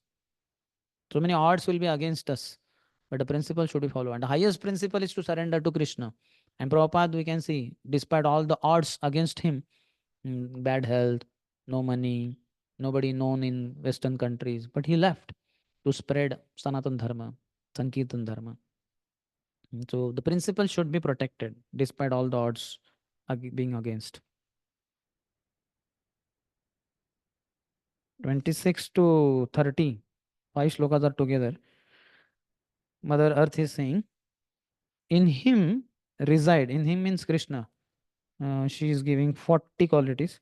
Truthfulness, cleanliness, intolerance of another's unhappiness, the power to control anger, self satisfaction, straightforwardness, steadiness of mind, control of the sense organs, responsibility, equality, tolerance, equanimity, faithfulness, knowledge, absence of sense enjoyment, leadership, chivalry, influence, the power to make everything possible, the discharge of proper duty, complete independence, dexterity, fullness of all beauty, serenity, kind heartedness, ingenuity, gentility, magnanimity, determination, perfection in all knowledge, proper execution, possession of all objects of enjoyment, joyfulness, immovability, fidelity, fame, worship, pridelessness, being as the personality of Godhead, eternity, and many other transcendental qualities which are eternally present and never to be separated from Him. That personality of Godhead, the reservoir of all goodness and beauty, Lord Sri Krishna has now closed his transcendental pastimes on the face of the earth. In his absence, the age of Kali has spread its influence everywhere. So I am sorry to see this condition of existence. So first she is saying directly this only, that he, in his absence, Kali is flourishing. In the purport, Prabhupada says, Lord Anantadev has tried to expound the transcendental qualities of the Supreme Lord with his numberless tongues, and that for numberless years together it has been impossible to estimate the qualities of the Lord. How many qualities? Because she has enumerated, enlisted some 40 qualities, but there are many more. Unlimited qualities Lord has. Towards the end of that paragraph, he says, He appears to be partial to his devotees, but factually the matter rests on the living being to accept or reject equal treatment by the Lord. All people can become devotees of the Lord and get equal treatment. Krishna will be inclined to them, favorable to them. Third paragraph beginning, he says, the 14th quality, knowledge, can be further extended into 5 subheadings, namely, intel. So knowledge when we possess, what it means? Intelligence, buddhi hona chahiye. Gratefulness. See, one who is in knowledge is grateful. They say, na, if you are not grateful, you are a great fool. Grateful is GRATEFUL, but otherwise GREAT, great, FOOL, full. So if one is not grateful, he is a great fool. So gratitude is also sign of knowledge. If we have knowledge, we'll be grateful. But unfortunately, you can see after some years of practice in Krishna consciousness, our gratitude is not that much. Why? Because ignorance has overpowered us, or ignorance was not eradicated only from our heart. That's why our gratitude went down or it did not increase at all. So don't think knowledge means just knowing thousands of shlokas. Though in Bhakti Vaibhav, you'll have shloka memorization test and you have to compulsorily memorize some few, or I think this canto 22 shlokas are there maybe. Something like that. Maximum is for first canto, I think. Then other second canto 9, third canto 11, and fourth canto also I think 11. Recently I happened to give, so something like that. So not much. This has maximum, but that is not, that's just one thing. Intelligence is there, but gratitude, power of understanding the circumstantial environments of place, object, and time. This also time, place, circumstance. How to understand the situation. Perfect knowledge of everything and knowledge of the self. Only fools are ungrateful to their benefactors. So we should not become fools. Next paragraph, end Prabhupada says, this material world is a product of the Mahat Tattva, which is a state of the Lord's dreaming condition in his Yoga Nidra, mystic slumber in the causal ocean. And yet the whole creation appears to be a factual presentation of his creation. This means that the Lord's dreaming conditions are also factual manifestations. And towards the end, he says, the planets in the spiritual sky are at least 3 times the number of those within the innumerable universes in the Mahat Tattva. So this is Ekpad Vibhuti, and spiritual planets are Tripad Vibhuti, that manifestation. In the commentary, he also has a long commentary, but we will not get into that. All qualities are described. Titiksha is tolerance when others offend you. So we say Titiksha, Titiksha va Karunika. So when others offend us, how we become unsettled. Even during universal destruction, these qualities do not disappear. The pastime, the participants in the pastime, the places of the pastimes, and all ingredients are eternal, Lord's pastimes. Okay, time is over. Any question? Remaining few shlokas will cover tomorrow. Yes. Which reading? Continuously hear. Ah. What reading also means. Yeah. That is also same. Reading is also hearing only because it's a recorded sound. In particular, Prabhupada's case, so it's anyway there. He recorded in the dictaphone and then that was decoded and book was formed. So that is also hearing. But what happens? That is not so pronounced unless purity of heart is there. That's why Prabhupada says in that Nityam Bhagavad Seva, there are 2 types of Bhagavats, book Bhagavat and person Bhagavat. So book Bhagavat is also correcting us and destroying our anathas. But we are not so well tuned with it as much as person Bhagavat, because he can catch our ear and correct us. Whereas book Bhagavat is also catching our ear, but we will not feel it. So my ear remains straight only and I don't feel the pinch or trouble, pain over there. But person Bhagavat will directly correct. Prabhu, what a fool. You are a Shudra Dham. What?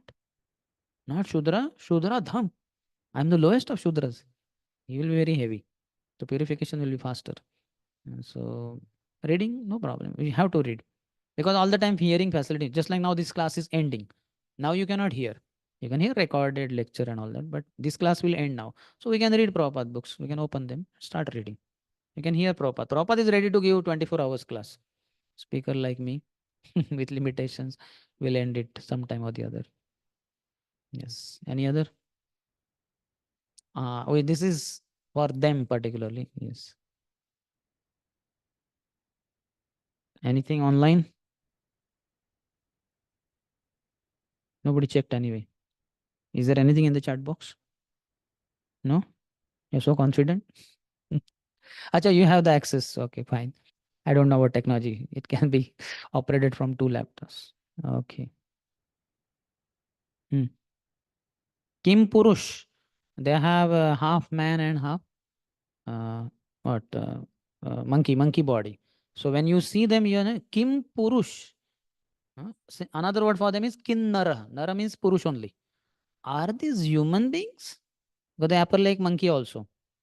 So naturally, when one sees them, oh, are they humans? Kim Purusha or Kim Naraha? Because they have that monkey-like body also and human-like. Just like nursing, there is half man, half lion. Like that, these people are nursing. They was for temporarily for that, but otherwise, these people are all throughout their existence like that only. So that's why they are Kim Purushas, half man, or partly human beings and partly monkeys.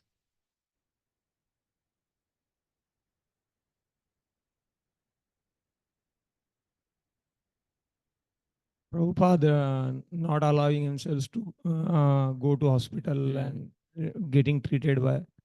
So I understood the intention, but means practically, It is left to you. You decide. Is it a Whenever you lack of are, surrender? especially in the last stage, whether you would be taken to hospital or not, that is your decision only. If you want to be taken to hospital, devotee will take you to hospital.